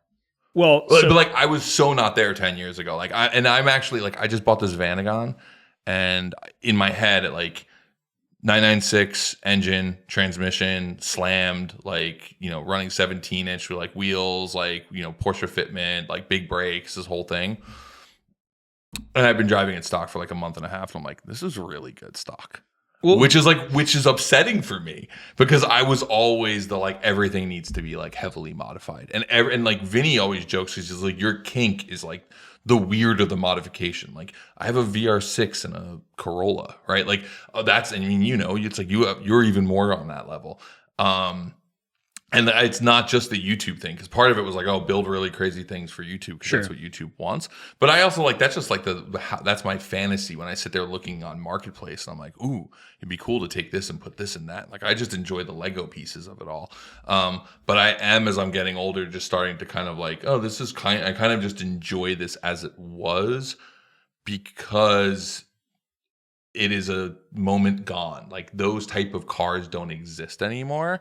And I'm actually just appreciating like what they are. But like when I first got into modifying cars, I had a car that was still sold in a dealership, right? Like I had a Mark III Golf while Mark IIIs were still available in a dealership. That has really changed to where I am today. Where like I get into a stock Mark III right now and like I still need it to be lowered and have wheels on it, but there's just something kind of weirdly nostalgic that I've begun to enjoy about just cars from the 80s and 90s, just stock, that I never thought I was going to have 10 years ago, because I was the like modified all. I mean, my Nova's a good example. Sure. It looks a certain way, but like it's pretty modern underneath, right? Like it has EFI, it has like modern suspension, full new chassis, like all these things. But I wanted it to look a way, but I was like, it has to drive a different way. It's like, I don't know, that's like all starting to like change. And like, it worries me. It worries me because like I listen to the two of you on this banter, and it's like a lot of times I'm like, why am I not agreeing with Burroughs right now? Well, it's like they're like time capsules. It takes you to a time that no longer is. Yeah. And there's something to be appreciated. Obviously, things can be improved, but I do get it at times where it's, if we come back one final time to this Euro M5 that I don't own, that I want. It's like that's my bucket list car. And when I own one, I'm not going to say I won't modify it, but the extent of modifications would be like maybe changing out the factory springs and struts for like H&Rs, and maybe wheels and tires, and that'd be it. But I'd be completely content with that car being bone stock. I don't have I don't want to change the rest of it. I wouldn't want to hot rod it. I wouldn't want to do anything else to it. Like I want an original one. I want, like, they're pretty rare. There's 745 of them. I want an original one. Like I want it to be stock. I'd want to keep it stock. So like, I get it. I hope I don't find myself in a place where I lose the desire to be doing all the, like, I guess I don't want to say like modifications, but at least like the tinkering. But to me, that's what tinkering is modifying my car, because I've never pursued the like, oh, I just want to put it back together all perfect. So the car that changed that for me was when I bought the Swallowtail, right, which is 1975 Volkswagen Rabbit. The first year was like a special year, and they had this little cut in the rear, which made a Swallowtail. But it's kind of like a weird car because it's a lot of single year parts on it. By 76 and on, they changed a lot, and then by 80, it all really changed because they all became U.S. built. And when I bought that car from a friend of mine, he's like, Corey, he's like, it doesn't run. He's like, come get it with a trailer. I don't think you should try to drive it home. Like, it barely starts. And I had already gotten an engine for it out of a 90s car that I was going to put in an ABF 16 valve. And like I already started buying all these parts because in my head, I was going to build the car that I wanted to build when I was 20 years old and couldn't afford to build. So I was like revisiting my Volkswagen roots because I kind of abandoned them for years. I was like, okay, I'm going to go build this thing. And I had this like blueprint because I had this blueprint in my head since I was in my 20s. I'm going to go build this car. And it was like the middle of the pandemic and I was kind of bored. I was like, you know what? I just wanted to run under its own 1975 power before I pull the engine. So I was like, I'm going to spend the next week or two just trying to get it to run. It's carbureted. It still runs on points, right? It's very classic. And it's actually a lot of stuff that like I didn't have much experience with because I grew up in the CIS and fuel injection kind of world. So I was like, okay, this would be kind of fun to do. Still has a mechanical fuel pump. Half of the stuff was like unobtainium, like searching for it, finding like, new old stock parts and trying to put it all together. And I got to the point where I'm like, man, I've now spent like a decent amount of money, like $500 to basically get an engine to run that I'm going to pull out in a week. I get the thing fired up and I start driving it. And in my head, I'm like, I'm going to do this for a week. And I kind of was doing it for content. It was like, oh, it'd be cool. First episode, Scotto gets the car back and running just to show how slow it is. It still is under the same setup now 5 years later. I have now finally decided that I want to put another engine in it. But it was like, man, I kind of like actually really enjoyed trying to make all the old stuff work again in a way that I wouldn't. But at the same time, I was also building the coupe, where the coupe was like so crazy and so over the top that I was like well outside of like my skill set. I had built something that kind of became this monster. So I had this like juxtaposition of this rabbit that was just like very simple and very easy. And the thing that's been crazy about it is like it breaks all the time and I can always fix it. I can't say that about a lot of my other cars. Like there's something so simple about it that's like a screwdriver, a vice grip, like a few little parts, and like I can get it running again. And like I know the stuff I need to carry with me, which is like weird things. Like I need a hose so I can like self prime the pump. Like just weird, like so I can sit there and just suck on it and not. It needs to be clear so I don't drink gasoline. Like it's like, but there's like a few things that I just carry with me. I don't fix it. I just sort of enjoy it, and it made me sort of change my mind. That being said, I'm still putting in a bigger engine, but it also changed the engine I was putting in because I was like, you know what? This car needs to be an 8 valve instead of doing a 16 valve engine. And I want the engine to feel a little bit more period correct, which is something that, 6 or 7 years ago, I don't think ever saw. So I don't know. It could happen to you. We could get back together in 10 years from now. He could be doing a perfect nut and bolt restoration, and you could have a Lancia Delta. I'm at SEMA. You have you had SEMA with a wide body, like with a wide body Lusso. You never know. Like it could happen. Like things change, and that's what makes I think to the point you keep making. It's kind of what I love about the automotive hobby. It's like there's no rules to how you can enjoy this. You can enjoy it in such different ways, and maybe the two of your algorithms will start to blend. You'll start to get fed really weird motor swaps, and you'll be like, maybe you'll see one that you like, and maybe you'll see something you're like, wow, that's so original and I like it. So where are you going after this? So like you driving back home? Like you're here for a few more days? Going back home. I'm probably gonna grease my wheel bearings and my CV joints as my next step on the car, but I'm sure you could go to Mike's and do it at his place. Have a full shop. Yeah. If you actually need access to a shop while you're down here, we've got a whole shop. Appreciate that. With I think pretty well equipped. I think anything you need to do, I'll have the tools for. Appreciate that. Yeah. But yeah, I mean, next step for me, I'm driving my car. I want to highlight just such a critical difference in mindset, though, and kudos to you for like, oh, I'm going to do this preventative maintenance. I'm going to grease my wheel bearings, just as to get it out of the way. I've never done that in my life. I've never that is not on my radar. It breaks, when it breaks, it's time to fix it. I'm the only time I do preventative maintenance is when I decide to take an entire car apart, and I'm like, well, while I'm in here, I might as well do it. But I don't do anything else. While you're in there is a bit like I go over if something comes apart, I'm replacing all of it. And then it's like, well, what is this attached to? And it's like before I know it, the entire driveline is replaced. But in terms of actual preventative maintenance, bravo, because that's a language I do not speak. Yeah, I'm definitely of the that coolant line looks like it's fraying. Oh well. Wonder how long it'll last. But if I'm taking it out, I'm like, you know what would be better than that coolant line? Like a Dash 22 convert it to AN. Cool. So what? It costs $400 in fittings. Yeah. So, but yeah, I don't know. That's different. Well, it has been eye-opening to hear you talk about your purist side of things. I've enjoyed actually just listening to the two of you argue, which is not actually where I saw this episode going, but I've enjoyed it thoroughly. I'm very happy to say that I have a Testarossa parked in my driveway because it is, for me, it was a hero car. Like as a kid, it was just such a cool thing. So I don't fit in it. I got to drive a 512 TR once, which was super cool, but it was painful to drive. Like I don't think my knees bend that way anymore. So You're really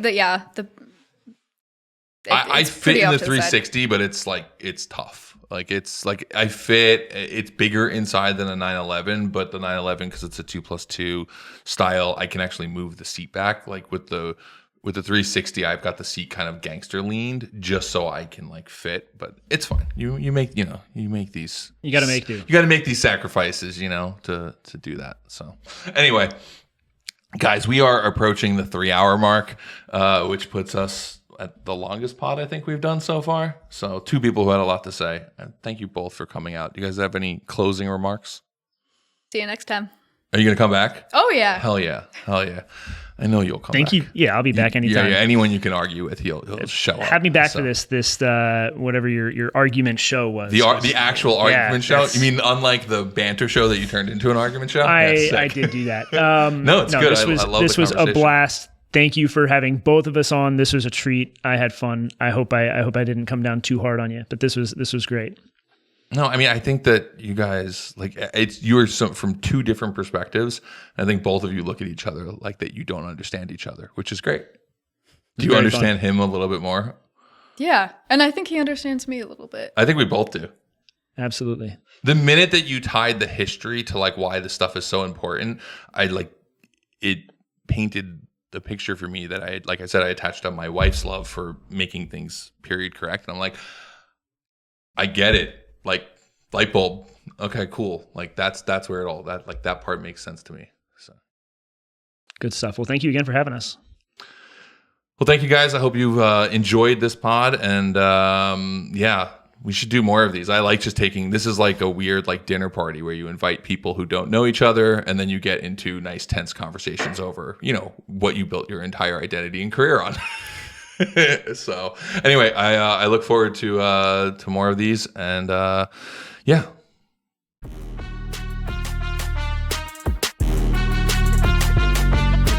The mailbox is full. The mailbox is full. The mailbox is full and cannot accept any messages at this time. Goodbye. I grew up in New York City working on cars in alleyways on jack stands, which means I spent a lot of time on my back. As I've gotten older and bigger, I realized I need a better creeper because I've been known to bottom out a few of the cheap ones. Enter Vyper's man-sized lay-down creeper. As expected, they've got great casters just like their stools. The fabric hammock design is super comfy, and it even has a nice adjustable headrest, which is great for those undercar naps. Check them out, vyperindustrial.com. That's Vyper with a Y. Winter is coming, which for many of us just means snow. And Church Van is so ready because I got some Toyo Open Country AT3s on there. This is a great off-road tire that also performs really well in the snow. It's got 3D multi-wave sipes and additional lateral grooves, which translates to giving you more traction in both wet and snowy conditions.